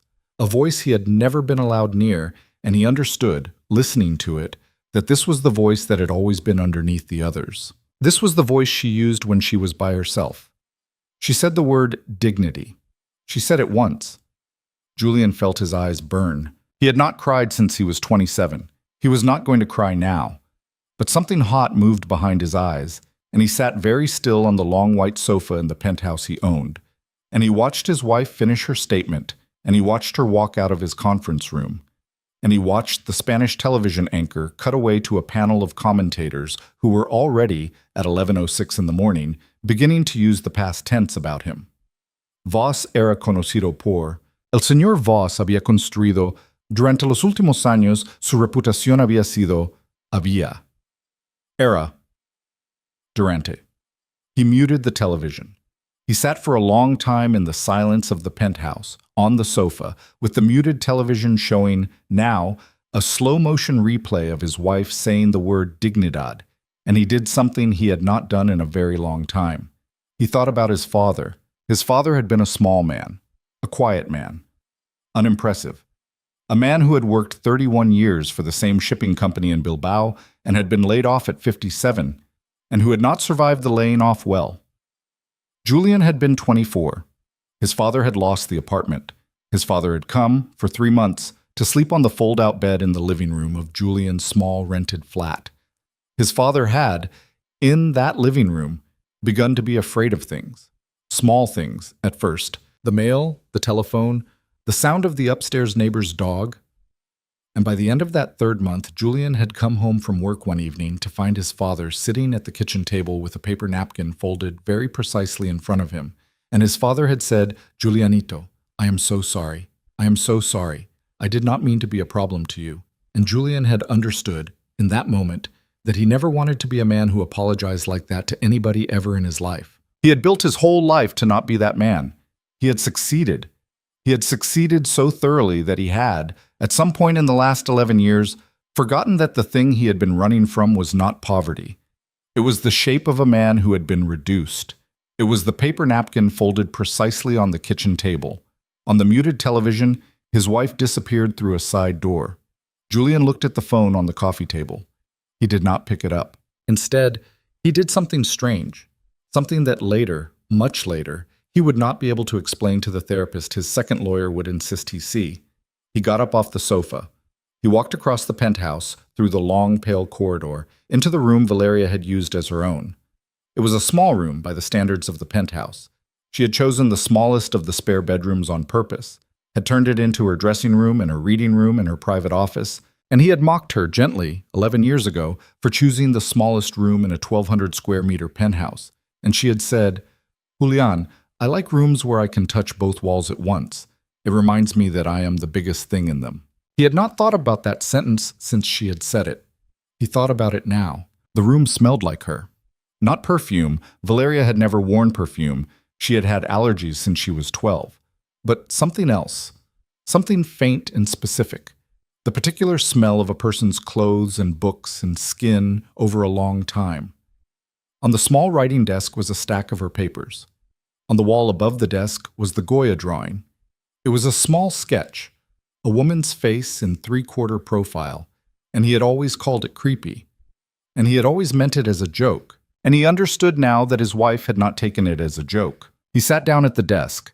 The top paper on the stack was a handwritten list. Her handwriting, 7 lines. He read it. It was a list of names, 7 men. He recognized 3 of them. One of them was him. He stared at the list for a long time. He did not know what it was. He would not know what it was for another 4 days when his second lawyer, not Diego, a new one, because Diego would resign by the end of Sunday, would come to him with photocopies of certain documents and would, in a careful voice, explain to him that his wife had been keeping, for several years, a list of men she considered to have failed her, and that his name had been on that list since sometime in 2021. But in the moment, in the penthouse, in her small room, Julian did not know what the list meant. He only knew that his name was on it, and that there were 3 names above his, and that he did not recognize those 3 names, and that he understood, with the dull, horrible clarity of a man who has finally started to understand the scale of what he does not know, that the life he had been living for the last 11 years had been a stage set, and that the stage set had been dressed by his wife, and that he had never once in 11 years walked backstage to see what was holding it up. He got up. He walked to the window of her small room. He looked down at Calle Velasquez. The taxi was still at the corner. The same taxi. Its roof light was still off. Its engine was still running. Julian Voss stood at the window of the room that had belonged to his wife, and he looked down at the taxi that had been watching his building for 11 hours, and he understood finally, with a completeness that made his knees almost buckle, that the taxi was not going to move until somebody told it to move, and that the person who would tell it to move was not him. The walnut in his chest was a stone now. The stone was colder than the walnut had been. The stone was not going to go away. At 11:53 a.m., the phone in the penthouse rang. Not Julian's mobile. The landline. The landline almost never rang. Julian had forgotten for a second what the sound was. It was an old phone, a real one, with a real bell inside it, and the bell rang once and then stopped and then rang again, and Julian walked from the window of Valeria's room back through the corridor into the living room, and he stood for a long moment in front of the phone before he picked it up. "Hello, Senor Voss?" The voice was a man's voice, older, calm, unhurried. A voice that carried, in the vowels, the faint flat trace of Asturias, although the man had clearly not lived in Asturias in a very long time. Julian had never heard this voice before in his life. He knew instantly whose voice it was. Yes. Senor Voss, my name is not important. I'm calling on behalf of Augusto Draven. You may assume, for the purposes of this conversation, that I am him, although I am not. Do you understand the distinction? Yes. Good. I will be brief. Senor Draven does not wish to speak to you today. He may wish to speak to you in the future. That is not yet decided. What is decided, Senor Voss, is the following. At 2 o'clock this afternoon, a car will be sent to the Calle Velázquez building. The car will take you to a notary's office on Paseo de la Castellana. At the notary's office, you will sign a document. The document is being drafted at this moment. It is a voluntary resignation from all executive positions you currently hold within Voss Holdings and its subsidiaries. You will sign it. It will be notarized. You will return home. Julian closed his eyes. And if I don't sign it? There was a small pause on the line. It was not a threatening pause. It was a pause of the kind a patient adult makes when a child has asked a question that the adult had hoped the child would not ask because the answer is going to be more complicated than the child is ready for. Senor Voss? Yes, you will sign it. I do not say this to frighten you. I say it because it is a fact about the next 6 hours of your life. I am telling you the fact in advance because Senor Draven believes that a man should be allowed to know what he is walking into, even when he is walking into it on his own feet. This is a courtesy. Do you understand it is a courtesy? Yes. Good. At 2 o'clock, Senor Voss, the car is black. The driver will not speak to you. Do not bring a lawyer. If you bring a lawyer, the car will turn around at the corner of Castellana and Ortega y Gasset, and it will return you to your building, and we will try again tomorrow, under less favorable conditions. Less favorable. Less favorable. Yes. What does that mean? It means, Senor Voss, that the document you will sign tomorrow will contain 2 additional clauses which the document today does not contain. I will leave it to your imagination to guess what those clauses might concern. You have, I am told, a vivid imagination. Good afternoon, Senor Voss. Wait. Good afternoon. The line went dead. Julian stood in the middle of his living room with the receiver in his hand, and on the muted television, the Spanish news had moved on, already, to a story about a storm that was forming somewhere over the Bay of Biscay. He set the receiver down. He sat on the sofa. He did not move again until 1:45, when he got up and washed his face in a bathroom that had been decorated by his wife and put on a jacket that had been chosen for him by his wife, and went down in the elevator to the lobby of the building he owned and walked out onto the Calle Velázquez where a black car was waiting at the curb. The taxi at the corner was gone. It had gone the moment the black car arrived, because its job, for 11 hours, had been to be there until the black car did not need it to be there anymore. Julian understood this as he walked toward the black car, with the specific slow understanding of a man who has finally learned to read a sentence in a language he did not know he had been living inside. The driver of the black car did not look at him. Julian got in. The door closed. The car pulled away from the curb, and Calle Velázquez, which had been Julian Voss's street for 9 years, closed behind him as if it had never known his name. The car turned onto the Paseo de la Castellana at 2:09 p.m., and Julian Voss realized, somewhere between the traffic light at Núñez de Balboa and the second roundabout, that he had lost the ability to keep track of how much time was passing. This had never happened to him before. Julian was a man who, on a normal day, could tell you to within 90 seconds how long any given meeting had lasted, how long any given flight had been delayed, how long a courier had kept him waiting in any given lobby. His sense of time was the first weapon he had developed when he was 26 years old and trying to learn how rich people sat in rooms. Rich people, he had noticed, never looked at their watches. They always knew what time it was anyway. Today, in the back of the black car, he looked at his watch 4 times in 6 minutes, and each time he did, the numbers on the dial told him something different, and none of it stuck. The numbers would arrive in his brain and then slide off, the way rain slides off a closed window. The driver did not speak. The driver was not young, 50s maybe. A clean-shaven man with a neck that had thickened from decades of a certain kind of labor, and hands on the wheel that were steady in a way that could not be taught. He drove well. He drove at exactly the speed limit, not 1 kilometer over, not 1 under, and he changed lanes only when he had to, and every time he did, Julian felt the car adjust around him the way a body adjusts in sleep. Julian had owned 4 Maybachs and 2 Bentleys and had employed a rotation of 3 drivers, and none of them had ever driven like this. His drivers had driven like men performing a service. This man drove like a man moving a package. The package was Julian. The thought landed with such specific clarity that Julian actually laughed, once, short and surprised, and the driver's eyes flicked up to the rearview mirror for a half second and flicked back down and did not acknowledge him. That was the only moment, the entire drive, that the driver's eyes moved at all. Julian looked out the window. They had turned. He had not noticed them turning. They were on a side street now, a narrow one-way street he did not recognize, lined with stone buildings from the 1930s that had heavy iron doors and small brass plates next to the doorbells.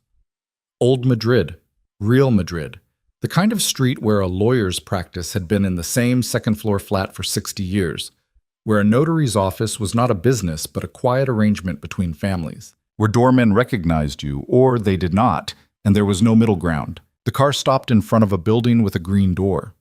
The driver did not open it for him. Julian sat for a moment, waiting, because he had been waited on his entire adult life, because the last time he had opened a car door for himself was sometime in 2016, and then he understood, with the slow secondhand understanding of a man in the wrong country, that nobody in this car was going to open anything for him anymore. He opened the door, he got out. The green door of this building opened before he reached it. A woman was standing inside. She was maybe 50. She was not smiling. She was wearing a pale gray cardigan over a cream dress, and she held a clipboard, and she said, without looking at his face, "Señor Voss, follow me, please." He followed her, up 3 flights of worn marble stairs. The building smelled like old paper and cold stone. There was no elevator. Somewhere above them, a dog was barking, and somewhere below a child was practicing scales on an upright piano. And Julian understood that he was walking up a staircase in a building that did not know his name, in a city that had suddenly stopped knowing his name, and he felt the stone under his hand as he touched the banister. And the stone was cold in a way that expensive stone never was. On the 3rd floor, a door, wooden, dark. A small brass plate, no larger than a playing card, engraved with a name he did not bother to read. The woman opened the door. "Please?" Julian stepped inside. The office was not large. It was one room with tall windows that faced an interior courtyard, so the light was gray and even and came from nowhere in particular. There was a single long table. There were 4 chairs. There was a portrait on the wall of a man in a dark suit from sometime in the 1960s, and a small vase of yellow flowers on a side table, and a pitcher of water with 2 glasses. There were 3 people waiting. The first was the notary. He was perhaps 65, bald, with silver-rimmed glasses, and he stood when Julian entered but did not extend his hand. He gestured instead toward a chair.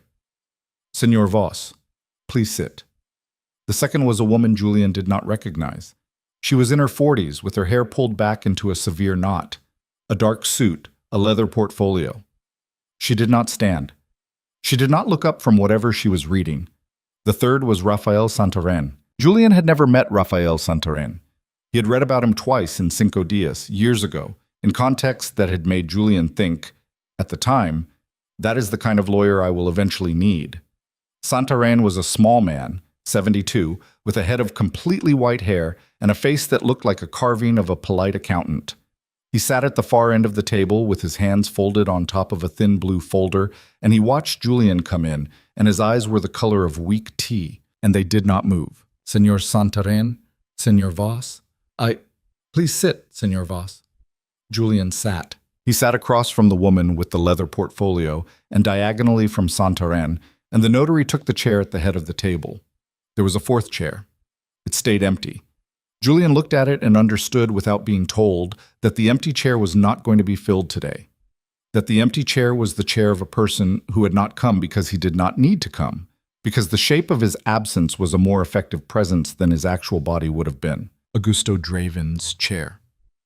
"Señor Voss," the notary said, "I am Don Patricio Elorrieta. I have been a notary public of the Kingdom of Spain for 31 years. I will be witnessing the instruments you are about to sign. I will explain each document to you before you sign it. You may ask any questions you wish. You may decline to sign any document. I'm obliged to tell you that. Do you understand?" "Yes." "Good. I have no stake in this transaction. My role is procedural. You understand this?" Yes? Good. Don Patricio turned slightly towards Santarén. Counsel, if you would. Santarén opened the thin blue folder. He did not look at Julian. Senor Voss, there are 3 documents on the table this afternoon. The first is your resignation from the position of Chief Executive Officer of Voss Holdings S.A. It is effective immediately upon your signature. It is irrevocable. It contains no severance. It contains no non-compete. It also contains no admission of wrongdoing of any kind, which is, I assure you, a concession. Julian felt the word concession land the way a small pebble lands in deep water. The second document, Santarén said, is your resignation from the boards of 7 wholly owned subsidiaries of Voss Holdings, which are listed in Schedule Ish-A. The same terms apply. The third, Santarén said, is a private undertaking. It is not for the commercial registry. It will not be filed with any public authority. It is held in escrow by Don Patricio, who is bound by his professional duties to keep it confidential unless specific conditions are triggered. Do you understand what I mean by an undertaking, Senor Voss? A contract. A promise. Between me and who? For the first time, Santarén looked up. His eyes were not unkind. That was what was frightening about them. They were the eyes of a man who had seen 90 different versions of Julian Voss across this same table over the course of a 50-year career, and who had stopped, decades ago, being either moved or amused by any of them. Between you, Senor Voss, and a party whose name does not appear on the document, the party will be referred to, in the text, as the interested family. You will know who that is. You will not, today or ever, say it out loud in this room. Do you understand? Yes. Good. Santarén opened the folder further. He slid the first document across the table toward Julian. It was 3 pages. Julian looked at it. The letters were, for a moment, just letters. He read it. It was exactly what Santarén had said it was. A resignation, simple, clean. The language of a man who would not fight. His name was printed at the bottom. There was a line for his signature. He read it again. He looked at Santarén. Can I? No. I didn't ask the question. You were going to ask if you could call your lawyer. The answer is no. You were informed of the conditions of today's meeting. You arrived alone. That is the condition under which this document was prepared. If you leave this room now without signing it, the version that is prepared for you tomorrow morning, in a different building, will look different. Don Patricio, could you confirm? Don Patricio nodded slowly. This is correct. I am not able to witness a document prepared under different terms than the terms under which I was engaged. The document I am witnessing today is the document on this table. And tomorrow, Julian said. Tomorrow, Santarén said, is another day. Julian picked up the pen. The pen was heavier than he had expected. It was an old fountain pen. It had been laid out for him. He did not know in that moment whose pen it was, but he understood, the way he was beginning to understand a lot of things, too late, that everything on this table had been chosen for effect. The fountain pen, the yellow flowers, the portrait of the dead man on the wall, who was probably Don Patricio's father, the previous notary, the man whose chair Don Patricio now sat in. He signed. His signature was not quite his. It was the right letters, in the right order, but the slant was wrong. The pressure was wrong. He looked at it on the page. He did not recognize the hand that had made it. He signed the second document, then the third. The third document, the undertaking, he read more slowly. It was 4 pages. It was, in its essence, a list of things he would never do again. He would never, for any reason, attempt to contact Valeria Draven directly. He would never, in any interview or written work, mention her name. He would never return to the Calle Velázquez penthouse. He would vacate it within 7 days.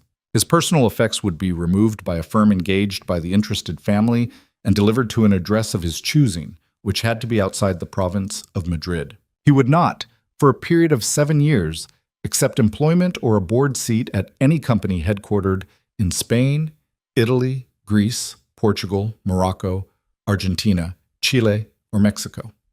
He would not for a period of 7 years enter the island of Ibiza. Julian almost laughed at the Ibiza clause. It sat at the bottom of page 3, alone, like a little joke.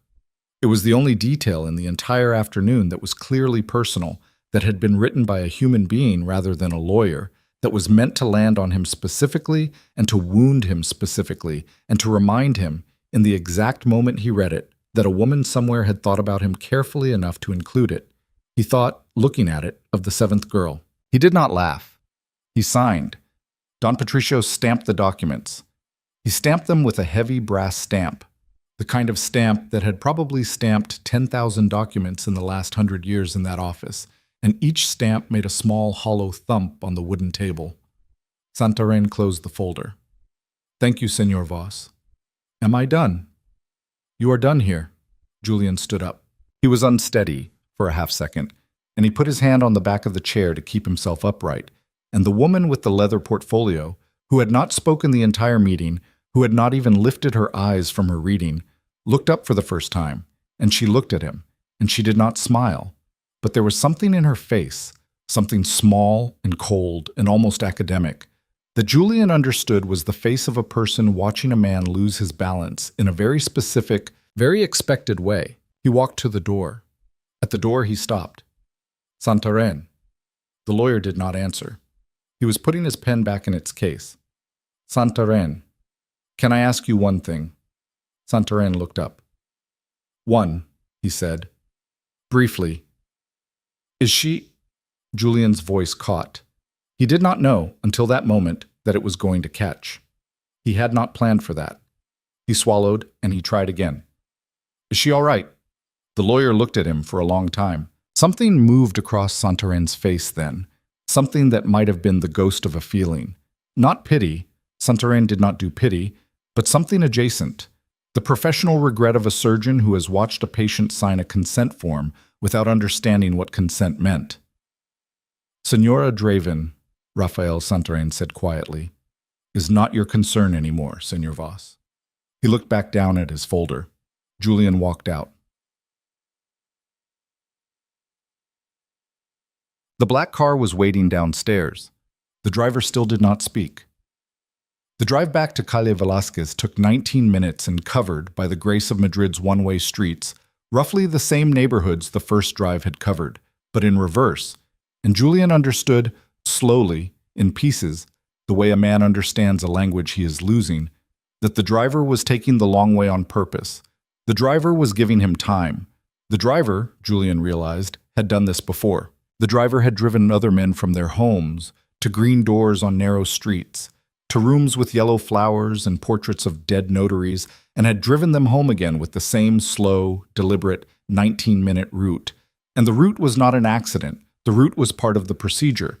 The route was designed to allow the man in the back seat to begin to understand, in the silence, with no one to perform for, what had just happened to him. Julian looked at his hands. His hands, he noticed, were shaking. Not a lot. Just a low, steady tremor in the fingers. He watched the tremor for a long time. He had not noticed it starting. He did not know when it would stop. It occurred to him, with the slow, dull relevance of something glimpsed underwater, that he was 34 pounds lighter than he had been at 27, that he had not eaten anything since lunchtime the previous day, and that the tremor was possibly, at least partly, just sugar. He had spent 11 years building a body and a life that did not tremble. The tremble was, apparently, still in there, waiting. They reached the Calle Velázquez at 3:41 p.m. The driver did not say goodbye. Julian got out. The door closed. The black car pulled away and merged with the afternoon traffic and vanished around the corner at Goya, and Julian Voss stood on the sidewalk in front of the building he owned and looked up at the penthouse he had 7 days to vacate, and he did not know, in that moment, where to put his feet. A voice behind him said, "Senor Voss." He turned. There were 2 men on the sidewalk. Not her father's men, he didn't think. These were younger, in suits that fit slightly worse, and one of them had a small camera around his neck, and the other was holding a phone with the recording light on. Reporters. Of course. He had forgotten. It had taken them half a day to find his home address, but they had found it because everyone found everything eventually. "Senor Voss, any comment on your wife's statement this morning?" "Senor Voss, we understand you've just come from—" "Senor Voss." Julian kept walking. He did not acknowledge them. He went up the steps of the building. The doorman, a man named Federico, who had opened this door for Julian 1,000 times, who had accepted Christmas envelopes and summer envelopes and specific envelopes for specific favors, held the door for him. And as Julian passed through, Federico did something that Julian had never seen him do. Federico looked down. Federico did not meet his eyes. Julian stopped in the lobby. Federico. Senor Voss? Look at me, Federico. Federico looked at him. Federico's face was a careful blank. Has somebody talked to you today, Federico? A pause. A very small one. And then Federico said, quietly, without performance, the truest sentence that would be spoken to Julian Voss all week. Senor Voss, I am sorry. I have been told. I cannot. I am sorry. Julian nodded. He did not press it. There was no point. Federico's wife had kidney trouble. Julian happened to know this because he had paid 2 years ago for a specialist in Munich. Federico had 3 children. Federico was, by the standards of any building on Calle Velázquez, a fortunate man with a fortunate job, and Federico had been told, that morning, probably, by a phone call from a number he did not recognize, that his fortunate job required him to look at the floor when Julian Voss walked past. Julian understood. He took the elevator up. The penthouse, when he walked into it, was colder than it had been when he left. The afternoon had gone cloudy. No lights were on.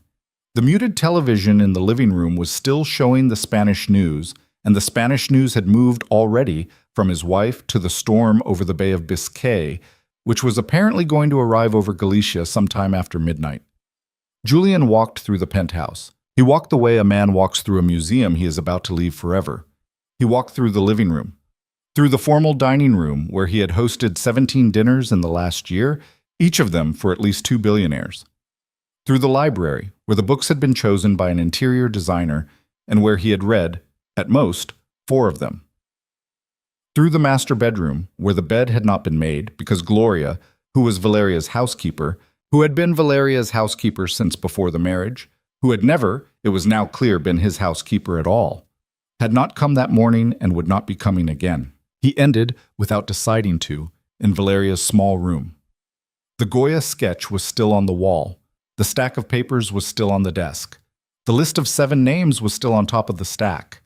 He sat down at the desk. He looked at the list again. His name was the 4th.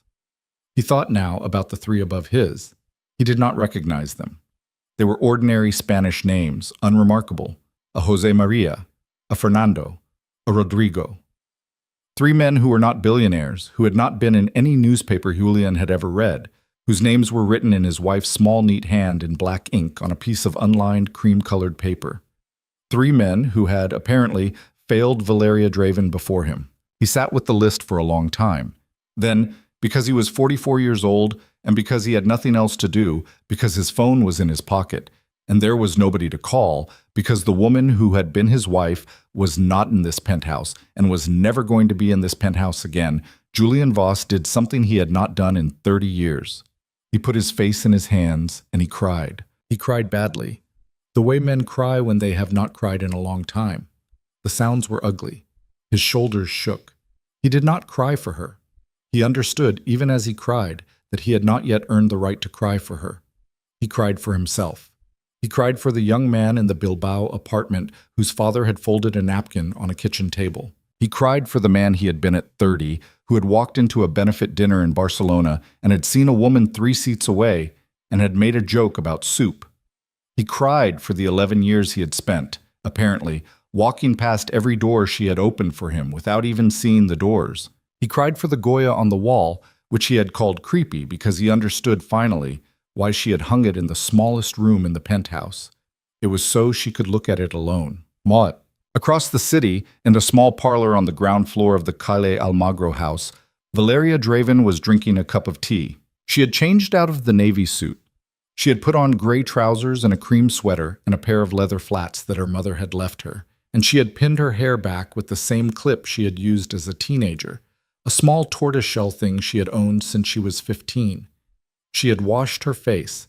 She had eaten an actual meal, a plate of lentils and chorizo that Gloria had brought her without asking, because Gloria knew what Valeria ate when Valeria had stopped being able to think about eating. The tea was Earl Grey. She had ordered a pot. She was halfway through the second cup. Her father was in the room. He was not drinking tea. He was standing by the window with his hands behind his back, watching the courtyard, where a cat had appeared on the far wall and was methodically cleaning itself. Papa. He signed. Santarén called. All three. All three, yes. And the undertaking. He signed that too, without protest. Santarén says he read it carefully. He understood what he was signing. She was quiet for a moment. She set down her teacup. Papa, did you mean the Ibiza clause to be, was that from you, or? Augusto Draven smiled. It was the smallest smile she had seen on him in years. A flicker. A thing at the corner of his mouth that appeared and was gone in under a second. No, mija. That was me. That was you. You wrote it in the margin of the draft at 11 o'clock last night. You went back into the study while I was on the phone. I watched you do it. I did not say anything. I didn't know I did that. You did it? She looked into the bottom of her teacup. Papa. Yes. I feel small today. Her father turned from the window. He looked at her. He crossed the parlor slowly, and he sat in the chair across from her, and for the first time in years, maybe since she was 7, maybe since she was 11, certainly not since her wedding day, he sat in a chair across from her in the way a father sits across from a child, not in the way a patriarch sits across from a daughter he has trained. Tell me. Tell me, mija. I don't feel triumphant. I thought I would feel, I don't know, something other than this. What do you feel? Tired. Yes. And sad. Not for him. For the years. For her. For the 25-year-old who laughed at the soup joke. Her father nodded slowly. That is right, mija. Is it? Yes, it is right. If you felt triumphant today, I would be worried about you. Triumph, mija, is what small men feel. A Draven does not feel triumph. A Draven feels finished. And then, after a while, a Draven feels ready. Triumph is between. It is the feeling of people who needed other people's pain to feel okay about themselves. We are not those people. You are not that person. Do you understand me? Yes. What you are feeling today is the correct feeling. It is the feeling a grown woman feels on the day she closes a long, bad chapter. It is grief. Not for the man, for the years. Yes. The grief will not last long, but it is honest. Do not be ashamed of it. She nodded. She did not cry. She had not cried at all since the gala, since the microphone, and she understood, sitting in the parlor with her father across from her, that she was not going to cry about Julian Voss. She had cried about him already, many times over the 11 years, in private, in bathrooms, in cars, in the small hours of mornings when he had not come home, and she had used up, apparently, her whole allotment of tears for him. She had spent them while he was still her husband. There were none left for the ex-husband. Papa. Yes. The 3 names above his. Her father went very still. Mija. The 3 names on the list in my room. The list he probably saw today. You are sure he saw it. It was on top of the stack on my desk. He would have sat down at the desk. He would have seen it. Papa. Yes, mija. Why did you let me leave the list on the desk? Augusto Draven did not answer immediately. He looked at his daughter for a long moment. His eyes were tired. He was 68 years old. He had, in the last 19 hours, made 37 phone calls, had dismantled a man's business empire in 4 countries, had arranged the private resignation of a CEO, and had slept, total, 90 minutes in the chair in his study with his tie still on. He was allowed to be tired. He had earned tired. Mija, tell me, Papa. I let you leave the list on the desk because you wanted to leave the list on the desk. You did not leave it on the desk by accident. You do not do things by accident. You left it there because underneath the part of you that was sleeping for 2 hours, another part of you, a part of you that you have not yet introduced yourself to, wanted Julian Voss to sit at that desk this afternoon and to see that list.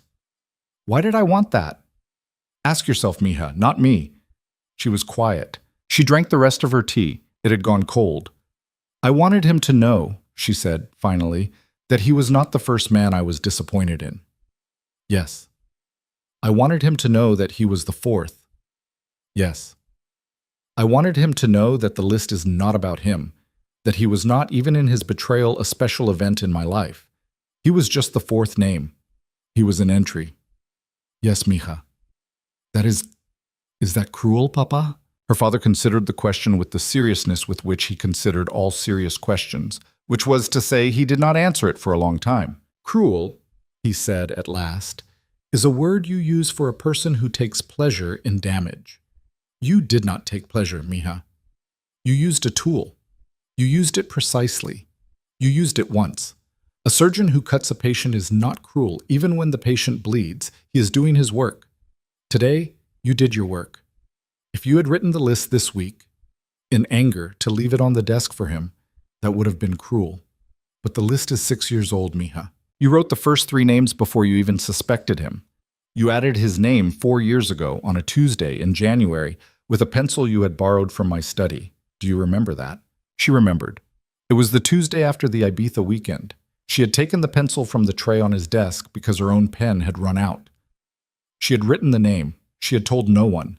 She had put the list back in the drawer of her dressing room, and she had not looked at it for 16 months. And then she had looked at it again, and she had not crossed the name off. And she had put it back in the drawer. And then again. And again. Yes, you have known for 4 years, mija. Today he learned. Today you let him learn. That is not cruelty. That is the closing of a long, fair account. She nodded. She did not speak for a long moment. Then she said quietly, Papa, I want to leave Madrid for a while. He looked at her.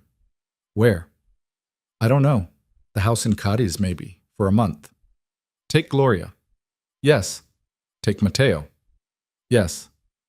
When? Tomorrow. Good. I think that is good. Papa. Yes. I don't want to see him again. Ever. Not in a courtroom. Not on a sidewalk. Not in a grocery store in 11 years. Not ever. Her father nodded slowly. You will not, mija. I promise you.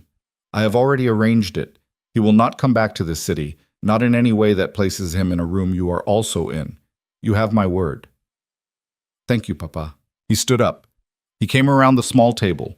He put his hand on the top of her head, the way he had done when she was 4 and 7 and 12, the same hand, the same weight. And he left it there for a moment. Then he walked out of the parlor. Valeria sat alone with the cold tea in the gray afternoon light.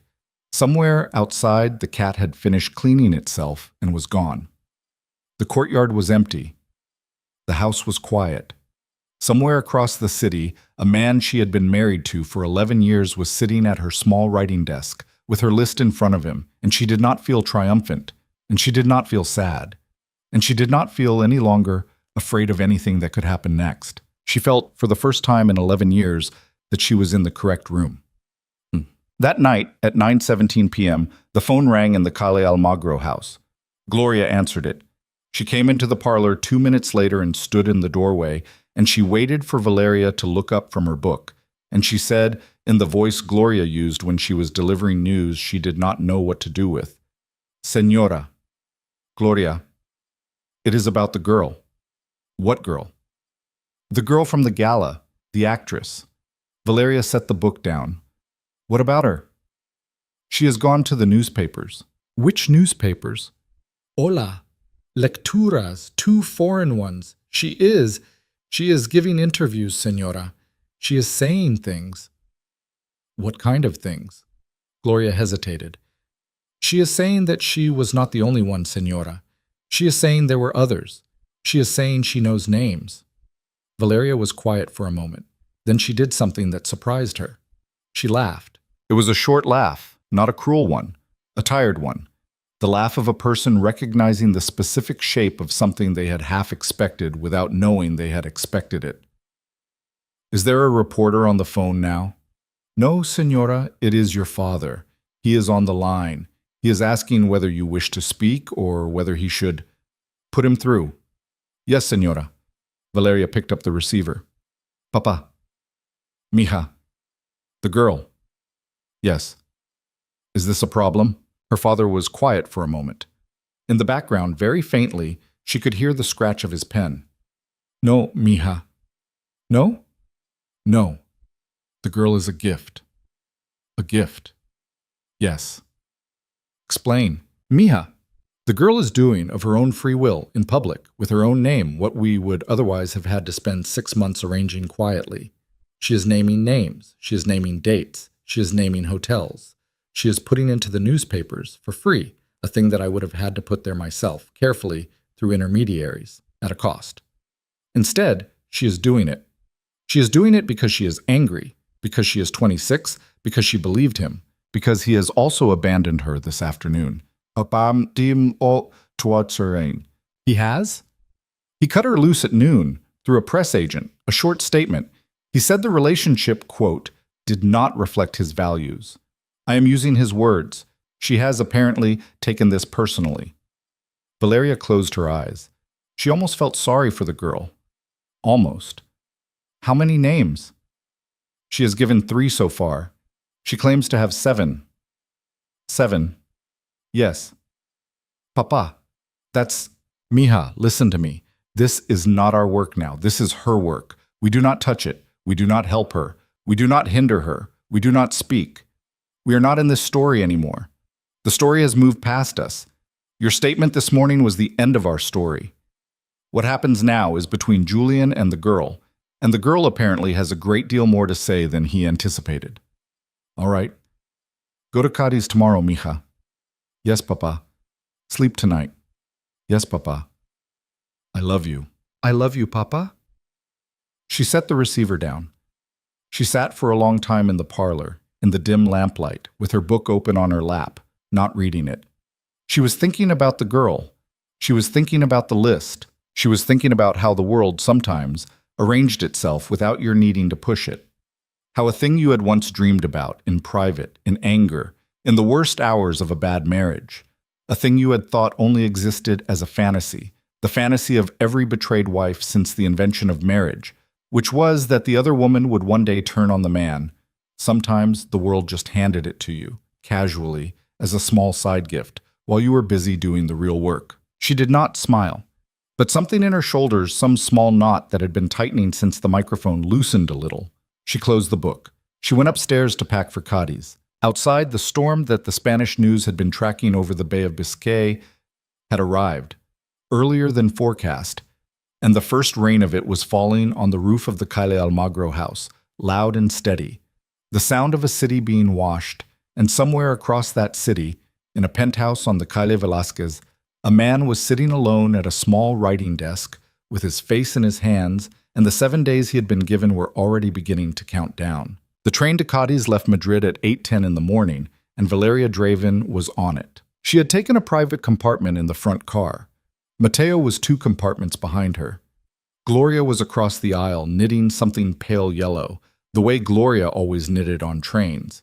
Not because she was making anything in particular, but because Gloria, who had been born in a village in León in 1964, did not know how to sit still on a moving object without something in her hands. Valeria had tried, over the years, to teach her. It had never worked. Gloria's piece and her hands had been welded together sometime in childhood, and there was no undoing it. The train moved south. Valeria watched Spain go past the window. She had taken this line, the AVE to Sevilla, and then the slower local on to Cadiz, maybe 40 times in her life.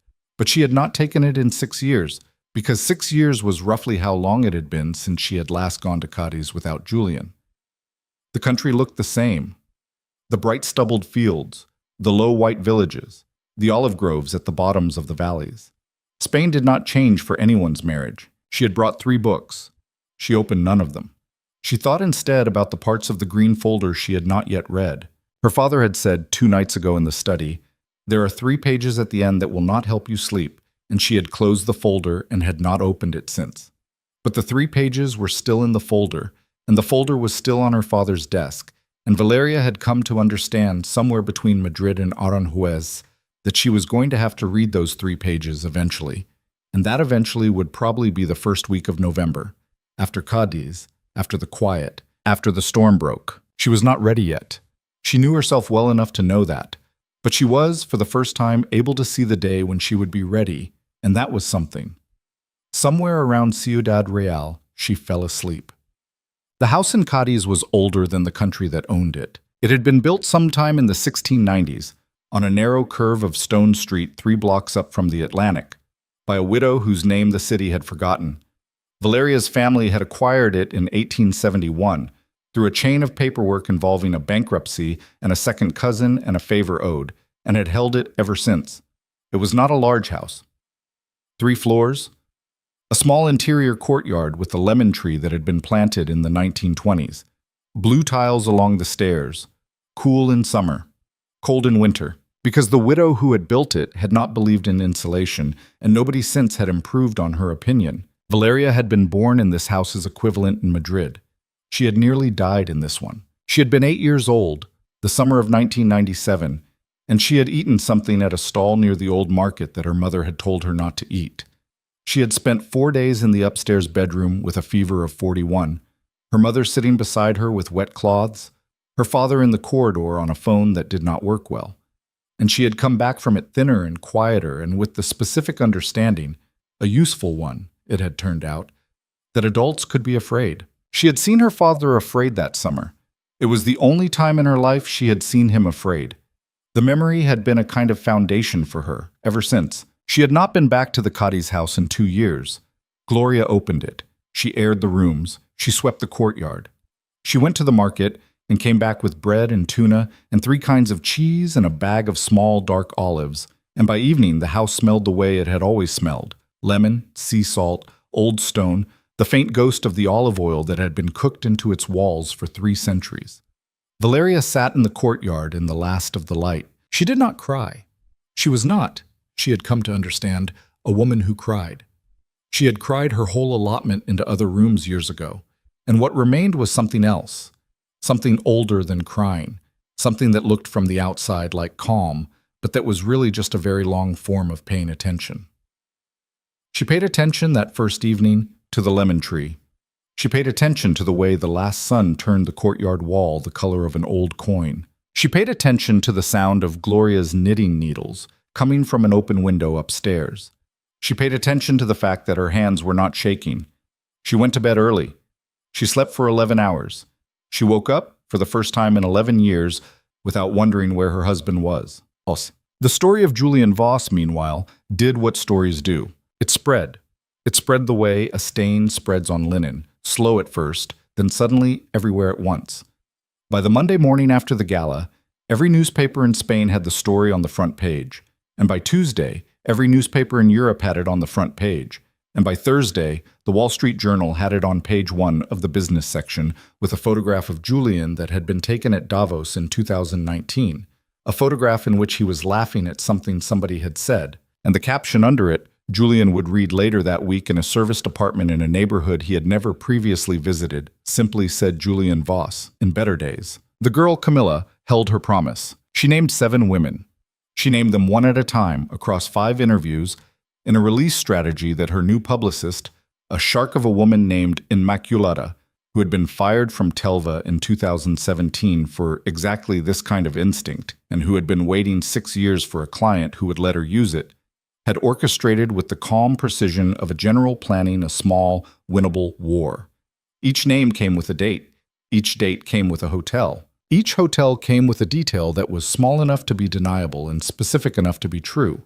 Somewhere around name number 4, a Portuguese heiress whose grandfather had built an airline, the story stopped being about Julian's marriage and became, instead, about Julian's pattern. This was, Valeria's father would observe in a phone call on the Friday, the point at which Julian Voss as a public figure stopped existing. A man can survive a scandal, mija. A man cannot survive a pattern. A scandal is weather. A pattern is climate. The board of Voss Holdings, which, it turned out, did actually exist in a vestigial form and had been quietly reconstituted over the weekend by lawyers, Valeria had never met, but whose fees she was certain had been paid by her father, announced on Tuesday that they had accepted Julian's resignation, effective the previous Saturday, and that an interim CEO had been appointed, a woman named Alba Serrano Vidal, 51 years old, previously head of the Valencia division, a woman who Valeria had met twice at company dinners, and whom she remembered as having a dry laugh and a habit of listening very carefully before she spoke. Alba Serrano Vidal had been, Valeria realized the moment she saw the announcement, one of hers, not in any contractual sense. But Valeria had put Alba in front of 3 investors at 3 dinners over the course of 4 years. And Alba had remembered, and Alba had risen, and Alba was now running the company Julian had been pushed out of, and Alba would, Valeria suspected, do a better job of running it than Julian had ever done. The new CEO called Valeria on the Wednesday. The call came through Rafael Santarén, because that was how calls to Valeria came now, filtered through men in offices she did not enter. And Santarén's assistant asked whether Senora Draven would be willing to speak to Senora Serrano Vidal for 10 minutes that afternoon. And Valeria said yes. And at 4 o'clock, the phone in the Cadi's house rang, and Valeria picked it up, and Alba Serrano Vidal said, Senora Draven. Senora Serrano Vidal, I will not waste your time. I understand that you have stepped away. I respect that. I am calling for one reason. I want you to know that I know what you did for this company for the last 11 years. I know who brought the Greeks. I know who brought the Argentines. I know who brought me 3 years ago to a dinner at a hotel in Bilbao. I want you to know that I know, and I want you to know that I will not let it be forgotten. Valeria was quiet for a moment. Thank you, Alba. I will not speak publicly about it. I understand that is not what you want. It is not. But I will not let it be forgotten inside the company. Thank you. A small pause. Then Alba said more softly, Senora Draven, are you all right? It was the first time anyone had asked her that since the microphone. Her father had not asked. Santarén had not asked. Gloria had not asked, because Gloria did not ask questions. Gloria made you soup and let you answer them yourself. And Mateo did not ask, because Mateo's entire function in her life was to be present, not to be curious. Alba Serrano Vidal, a woman Valeria had met twice, had asked. I will be, Valeria said. Thank you. Good. They talked for 3 more minutes. About nothing in particular. About Cadiz in November. About the best bakery near the Plaza de las Flores. They hung up. Valeria sat with the phone in her hand for a long moment afterward. She thought about the fact that the first kind words spoken to her since the gala had come from a stranger. She did not think this was sad. She thought instead that this was how the world worked. That the kindness that reached you in bad times did not always come from where you expected it. That sometimes the people you had helped without remembering you had helped them were the ones who remembered for you. And that this was, maybe, the best argument for being kind in the first place. Not because it came back to you. It did not always come back to you. But sometimes, on a Wednesday afternoon in a house by the sea, a woman you had once put in front of the right dinner called you up 11 years later and asked if you were all right. That was enough. That was the shape of it. But us. Julian Voss spent the 7 days. He spent them badly, but he spent them. He packed what he could. He left what he could not, which turned out to be most of it. The art, the furniture, the wine cellar, the small collection of first editions in the library, because the undertaking had specified that personal effects only could be removed, and a firm engaged by the interested family would be assessing, on the Friday afternoon, which items qualified as personal and which did not. The assessment was not subject to appeal. On the Thursday, he called Diego. Diego did not answer. On the Friday morning, a woman from Diego's firm called back. Diego, she explained, was no longer available to represent Senor Voss. Diego had resigned the account on the Sunday. There was a list of other firms he might try. She read the list. None of them, Julian understood immediately, were firms that actually took clients like him. They were firms for the provincial middle class. They were firms for people who had been hit by cars. Is there anyone in Madrid? Senor Voss. I am not in a position to give you that kind of advice. Barcelona, then. I am not in a position, Senor Voss, to give you any advice at all. I am calling as a courtesy. Good afternoon. She hung up. He sat with the phone. He understood by Friday noon that the word had moved, that somewhere in the last 6 days an invisible piece of paper had been circulated and that his name was on the wrong side of it. He was not being sued. He was not being charged with anything. He was simply, quietly, comprehensively not being taken. On the Friday evening, he left the penthouse. He took 2 suitcases. He took a leather folder of documents he thought might matter. He took his watches, the good ones, not the great ones, because the great ones were in a safe whose combination, he realized on the Tuesday, had been changed at some point in the last week by someone who was not him. He did not try to force the safe. He had understood, looking at the new keypad, that the safe was not his anymore, and that whoever had changed the combination knew exactly what was inside it, and that whatever he lost in that safe was a down payment on being allowed to walk out of the penthouse without being stopped. Federico was not at the door when he left. There was a different doorman, a younger man. He did not look at Julian. He opened the door. Julian walked out. The door closed. The service department Julian moved into was in a neighborhood called Vallecas. He had never been to Vallecas before in his life.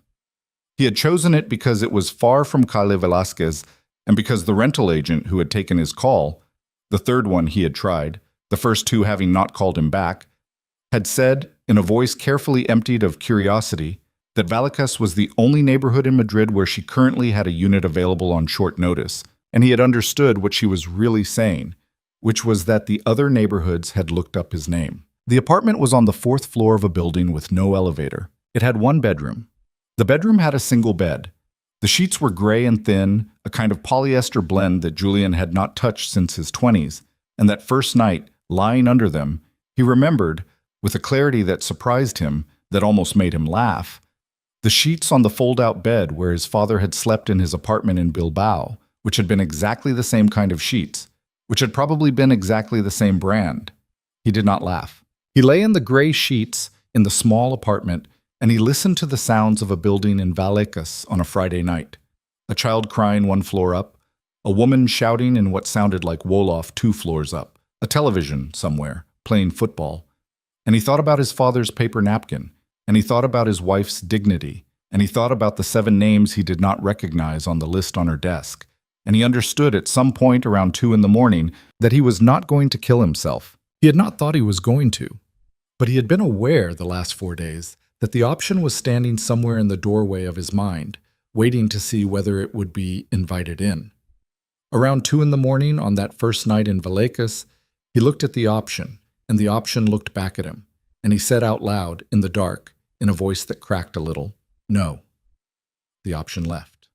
It did not come back. This was not, he would realize later, the same thing as healing. Healing was going to take years. Healing was going to involve, among other things, a therapist in a small office near Atocha, whom he would begin seeing in the middle of January, and who would tell him, on the 4th session, that the reason he had cried at his wife's writing desk was not that he had loved her. He had not loved her, the therapist would say, and Julian would not argue, because arguing would have required him to produce evidence he did not have, but that he had mistaken the feeling of being safe around her for love, and that what he was mourning, on the afternoon of that 4th session, was not the loss of his wife, but the loss of the only person in his adult life who had ever made him feel safe without asking anything in return.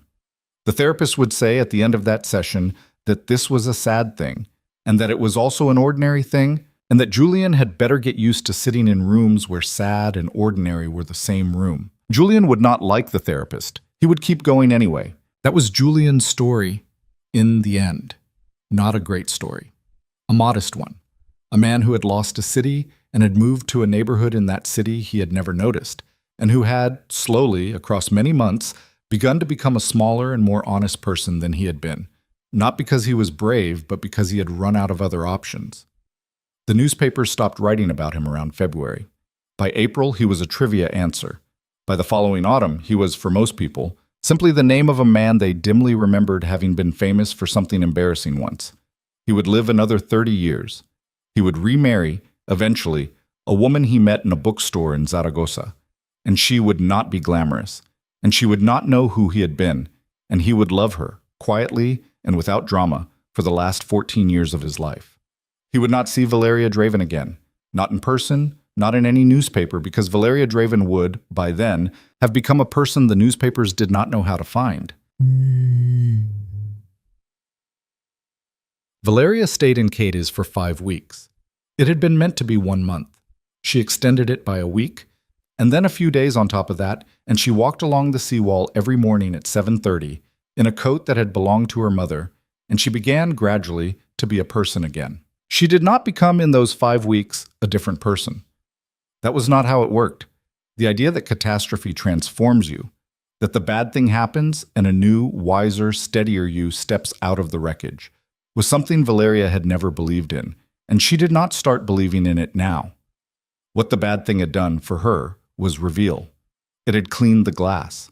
The woman who walked along the Cadiz seawall in November was not a better version of the woman who had walked into the Palacio de Aurora in October. She was, more exactly, the same woman, with fewer things in the way. She thought about this on the mornings she walked. She thought about the years she had spent in Madrid, arranging rooms for a husband who had not thought of her as a person who arranged anything. She thought about the fact that she had not resented this at the time. That was the strangest part, in retrospect. She had not resented it. She had enjoyed it, in a way. It had been her craft. Making deals happen by making dinners happen. Making dinners happen by knowing who should sit next to whom, and what the Lebanese woman's dead brother's name was, and whether the Austrian drank red or white. She had been good at it. She had been, in her way, a great professional. The fact that Julian had not understood any of this was not, she understood now, actually the injury. The injury was that she had, for 11 years, agreed with him. She had agreed by her silence that what she did not count. She had carried that silence. She had for a while even agreed with the silence. She would not do that again. Not with Julian, because Julian was gone. With the next thing, whatever it was. On the morning of her 3rd week in Cadiz, she bought a notebook at a stationery shop on Calle Ancha. It was an ordinary notebook, black, with a grosgrain ribbon and unlined cream pages, and she paid €4.80 for it, which was the first time in several years she had paid for anything herself with a physical card that had her own single name on it. She took the notebook home. She sat at the desk in the upstairs bedroom, the desk her grandmother had used, a small walnut secretary with 3 drawers, and she opened the notebook to the first page and she wrote at the top, in black ink, "Things I know about how power actually moves." Underneath that, she began to write. She wrote the first day for 2 hours. She wrote the second day for 4. She was not writing a book. She was not writing a memoir. She was not writing anything that anybody else would ever read, necessarily. She was writing for the first time in her life in her own voice, without an audience, without a strategy, without the calibration of a room. She was writing what she knew about money, about favors, about the particular geometry of a Madrid dinner party and the way the conversation moved around the table depending on who had been seated where, about her father's arithmetic, about her mother's silences, about the 11 years she had spent building an empire for a man who had not noticed, about the 4 years before that, the 4 men above Julian on her list. She wrote about them too, about what each of them had taught her, about the specific kind of disappointment each had been. She wrote because Cadiz in November was quiet and there was nothing else to do. She wrote because she was coming to understand she had never in her life put her own thoughts onto a piece of paper that was not a tactical document. She wrote because the notebook, at €4.80, was the cheapest honest thing she had ever bought. By the time she went back to Madrid, the notebook was 2/3 full. She went back on the 23rd of December. The train was full of people going home for Christmas, families mostly, with tired children and complicated bags. And Valeria sat in her compartment with Gloria across from her, and she watched the same fields and the same villages and the same olive groves going by in the other direction. And she understood, somewhere around Córdoba, that she was going home too. Not to Julian's home, not to Calle Velázquez, to the Calle Almagro house, where her father was waiting, where her grandmother had died, where she herself had been born, where her mother's pearl stud still sat in a small drawer in a small room on the 2nd floor in a place that had not been disturbed in nearly 20 years. Her father met her at Atocha. This was, she realized as she saw him standing at the end of the platform in his long, dark coat, a thing he had not done in a decade. He did not meet people at stations. Stations were for drivers and for assistants. Augusto Draven did not stand in public places to wait for anyone. He was standing in the station that afternoon, though. He was waiting for his daughter. Papa? Mija. He embraced her, briefly, in public. This was also a thing he did not do. She felt against her cheek the faint cold of his coat, and underneath it the warmth of his shoulder. And she understood, with the kind of understanding that did not need words, that her father had been, these last 5 weeks, more worried about her than he had been willing to say on the phone. "You look well," he said. "I am well." "Good." He took her bag from Mateo. He carried it himself. He walked her personally through the station to the car. At the car, he opened the door for her, the way he had opened the door for her when she was a teenager, and he did not make a thing of it, and she did not make a thing of it, and she got in. Buzz. The first board she sat on her own name for was a small one. It was the foundation. Her mother's foundation, which her mother had established in 1999, and which had been drifting along for 26 years under the passive management of a small staff and a family friend named Ricardo, who was, by the time Valeria came back from Cadiz, 79 years old and eager to retire. The foundation did 3 things. It funded a music school for working-class children in Carabanchel. It ran a small grant program for women returning to work after leaving abusive relationships. And it underwrote the restoration of a single crumbling convent in Salamanca that had been attached, somehow, to Valeria's grandmother's family in the 1880s. The foundation had an annual budget of 11 million euros. It had been doing almost exactly the same work, at almost exactly the same budget, for 2 decades. Valeria became chair in February. She did not fire Ricardo. She kept him on as an advisor, and she raised his honorarium, and she let him come to the monthly meetings and say what he wanted to say, because Ricardo had loved her mother and had carried the foundation through years when nobody else had carried anything, and she did not believe in removing old men from rooms where they had been useful. But she took the chair, and she hired 3 new people, and by the end of her first quarter, the foundation's budget had tripled. Not because her father had given her the money. He had not. This was a line she had drawn, and he had respected it. But because she had, in the 7 weeks since returning from Cadiz, personally visited 11 people whose dinners she had once arranged, and had asked each of them for a specific sum for a specific program, and not one of them had said no. This was, she understood, the real start. Not Voss Holdings, which was not hers, and which had never been hers, and which she did not particularly want. A foundation for returning women, a music school, a convent. Small, unspectacular things that made unspectacular differences to unspectacular lives, and that had her mother's name on the door. She gave an interview that spring to El País Semanal. It was the first interview she had given to anyone since the press conference. It ran for 6,000 words. It did not mention Julian Voss. It did not mention her father. It did not mention, in fact, any man by name. It was about the foundation. It was about the music school. It was about the fact that the women in the Returning to Work program did not need what people thought they needed, which was inspirational speeches and leadership seminars, but rather bus fare and daycare and somebody to watch their kids on Tuesday evenings so they could take a night class without apologizing to anybody.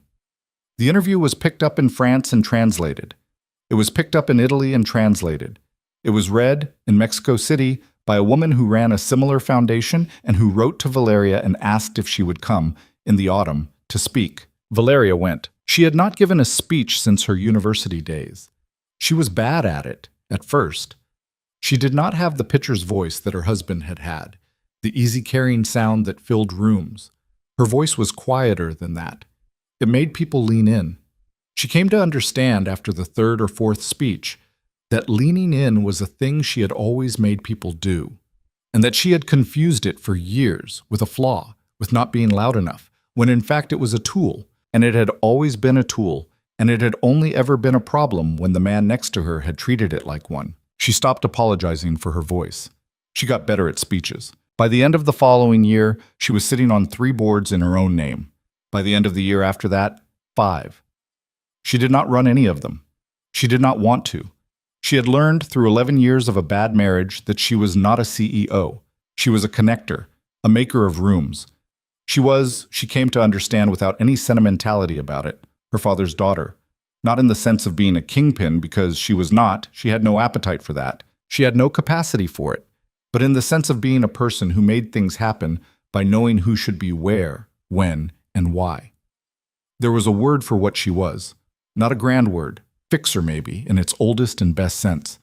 The kind of fixer who does not break things. She never remarried. She had romances across the years, A long, warm one with a Portuguese architect when she was 41, a shorter one with a French journalist when she was 46, and finally, when she was 52, she began a quiet and private arrangement with a man named Tomás, who had been her grandmother's doctor's son, a widower with 2 grown children, who had loved her, quietly, since they were both 16, and who had waited without telling her and without marrying anyone else, and who simply appeared one afternoon on the sidewalk outside the foundation's offices, with a bunch of white flowers in his hand, the November she turned 52, and had said, "Valeria, I have been patient long enough. Will you come have dinner with me?" She had laughed. She had gone to dinner. She had kept going to dinner for the next 22 years. And when Tomás died in the winter she was 74, she buried him quietly in the small cemetery of his family village in Cantabria. And she wore black for a year, and she did not perform her grief in public. And she was, by then, a woman so accustomed to being the only one who knew what she was feeling that the privacy of her mourning was, in its way, one of her great pleasures. But that was all much later. In the spring of the year after the gala, the spring when she was 37, the spring when her first interview ran in El País Semanal, she was still, in most practical ways, a woman just learning the shape of her own free time. She walked, on a Tuesday afternoon in April, through the Retiro Park. She had no meetings. She had not arranged her schedule around anybody else's. The trees in the Retiro were just coming into their green. The light was the long, slow light of a Madrid April, low and gold at the edges, and she walked past the rose garden and past the big crystal palace and past the pond where the rowing boats were starting, for the season, to come out of storage. And she thought, not for the first time, but for the first time without any sadness at all, that she had spent 11 years of her life building an empire for a man who had not asked her name on any of it, and that the empire was gone now, and that the man was gone, and that what was left, which was her, which was Valeria Draven on a bench in the Retiro at 4 in the afternoon on an ordinary Tuesday, was actually more than she had ever owned at any point in the 11 years. She thought about her father. He would die, she did not yet know. In 6 years, quietly, in his sleep, in the study on Calle Almagro, with the lamp still on. She would be the one to find him. He would have left her, on the desk, a single envelope, inside which would be a single piece of paper, on which would be written, in his handwriting, "Mija, you already know everything you needed me to tell you. I am proud of you. Close the lamp." She would close the lamp. She would weep, for the first and only time in her adult life, for the length of a single afternoon in the chair he had sat in for 40 years. And then she would get up. She would bury him. She would inherit, under Spanish law, what was legal for her to inherit. And she would quietly disperse, through a network of lawyers and shell companies, what was not. Not because she was a moralist, but because she was realistic. And she understood that the world her father had operated in was not the world she wanted to run, and that keeping the useful pieces and releasing the rest was both the kindest and the shrewdest thing she could do with what he left her. She would do it. It would take her 4 years. By the time she was finished, the name Draven, in the specific sense her father had made it famous, would effectively not exist anymore. And the name Draven, in the sense her mother had made it mean, the foundation's name, would have more than doubled what it was doing. But all of that was in the future, and the future was not something Valeria Draven had ever been able to see clearly. She had only ever been able to see the next good room, which is, she had come to understand, enough for anyone. You did not need to see your whole life. You needed to see what was in front of you clearly, and you needed to walk into it on your own feet without apologizing for being there. She got up from the bench. She walked back across the park, toward the gate where Mateo was waiting, because Mateo would always be waiting for the rest of her life. Until the afternoon in her 81st year, when it would be her who waited, gently, at the hospital bed of a man who had driven her, in total, across 52 years, the equivalent of 12 times around the world. She walked unhurriedly. She watched the children on their bicycles. She watched a pair of old men playing chess on a fold-out table under a plane tree. She watched a young woman feeding ducks. And then, because one of the ducks got aggressive and pecked the young woman on the ankle, Valeria watched the young woman curse, loudly, in a Madrid accent that could have etched glass, and Valeria laughed out loud on the path. It was a real laugh. Not the small, polite smile she had learned to wear at galas, not the close-lipped smile she had given her husband. A real laugh, startled out of her by a real thing, the kind of laugh she had not laughed since she was 25 years old in a hotel in Barcelona. She was going to be all right. That was the thing she understood on the path in the Retiro on that Tuesday afternoon in April. Not that she was happy.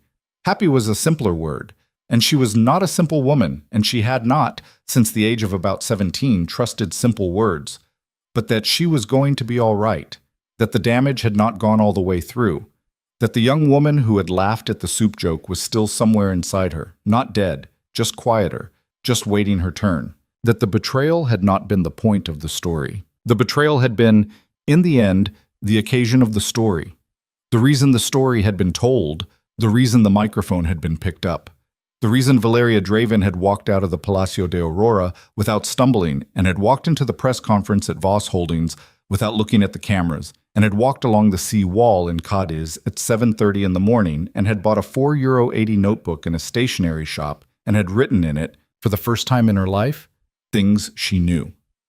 The betrayal had cracked the wall. But the wall had needed cracking. She had known it had needed cracking. She had been waiting, without quite admitting to herself that she was waiting, for a crack big enough to walk through. Julian had provided it. He had done it stupidly. He had done it cruelly.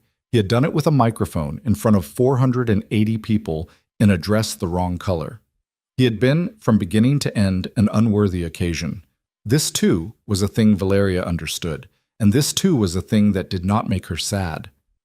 The world did not always give you dignified occasions. Sometimes the door that opened was opened by somebody you would never have chosen to open it. The door was still the door. What mattered was that you walked through it. She had walked through it. That was the whole of the story. On the path in the Retiro, she passed a young woman, not the one who had been pecked, a different one, 18 or 19, sitting on a bench with a book, reading with the specific hunched intensity of a student trying to finish a chapter before she had to go back to a class she did not love. Valeria paused. She did not stop exactly, but she slowed for a second. The young woman did not look up. The young woman was reading the book. The young woman's hair had fallen over her face, and she had pushed it back with the same absent gesture Valeria had used at that age. And Valeria felt for a moment the specific strange vertigo of seeing, on a bench in the Retiro, a girl who was not her but who might, in 20 years, become a woman walking past a different bench, looking at a different girl. Valeria thought, walking past, I hope you never have to learn what I had to learn. And then she thought, but if you do, I hope you remember that the woman who walks out of the room is not the same woman who was sitting in it. I hope you remember that the damage is not the story. I hope you remember that the door is still the door. She kept walking. She reached the gate. Mateo was waiting. He opened the door of the car. She got in. They drove back through the late afternoon light to the house on Calle Almagro, where a lamp had been burning for 36 years, where her father was waiting in the study to hear about her day, where Gloria was making lentils with chorizo because Gloria was always making lentils with chorizo, where the future she could not yet see was waiting, patiently, for her to walk into it one room at a time. The gate of the Calle Almagro house closed behind the car at 6:47 p.m. Somewhere across the city, in a small apartment in Vallecas, a man named Julian was sitting at a table, alone, eating a plate of fried eggs he had cooked for himself, and understanding slowly that fried eggs were a thing a grown man could do for himself, and that he had not done them in 20 years, and that the doing of them was a small, modest, ordinary dignity, and that dignity, the word his wife had used, the word that had traveled through a microphone in a conference room on a Sunday morning, and into his chest, and had never quite left him since. Dignity was not a thing that other people gave you. Dignity was a thing you cooked for yourself, late, at a table, with cheap eggs, in a neighborhood where nobody knew your name. He would learn that lesson, slowly, across years, inadequately. The way men like him learned things, which was to say with resistance, with relapses, with the occasional small relief of feeling, for the length of a cigarette, that he was almost the kind of person his wife had believed him to be on the night she laughed at the soup joke in Barcelona. He was never going to be that person, but he was, in his way, going to try. And the trying, even though it would not redeem him, even though it would not in any large cosmic sense balance the scales of the 11 years, was, it turned out, not nothing. It was, in fact, the most anybody could ever truthfully ask of anyone. This, in the end, was the shape of what happened. A man betrayed his wife, publicly, cruelly, in a room full of light. A wife turned out, in that moment, to be something other than what the man had thought she was. A father loved his daughter with the exact, calibrated, terrible patience of a man who had been waiting for 11 years to be asked. A city watched. A country watched. The story moved through newspapers and across borders, and people who did not know any of the three of them talked about them at dinner tables for a season, and then talked about other people, and then forgot. The wife went to the sea for 5 weeks and came back. The husband moved to a neighborhood he had not known existed and stayed there, and slowly became smaller and more honest and less important, which was, for him, the first honest thing he had ever become. The father closed his lamp eventually and died in his chair. And the daughter, who had been, all along, the person the story had been about, even though nobody watching had known it, even though she herself had not known it until a microphone was lifted in a ballroom on a Saturday night in October. The daughter walked through her life, one room at a time, on her own feet, on her own name, and when she died, at 86, in the upstairs bedroom of the house in Cadiz, where she had nearly died at 8, the paper in the city of her birth printed a single line at the bottom of the obituary page, and the line read, in small, neat type, Valeria Draven, 86. She did her work. It was the whole of what she had wanted anyone to say. It was enough.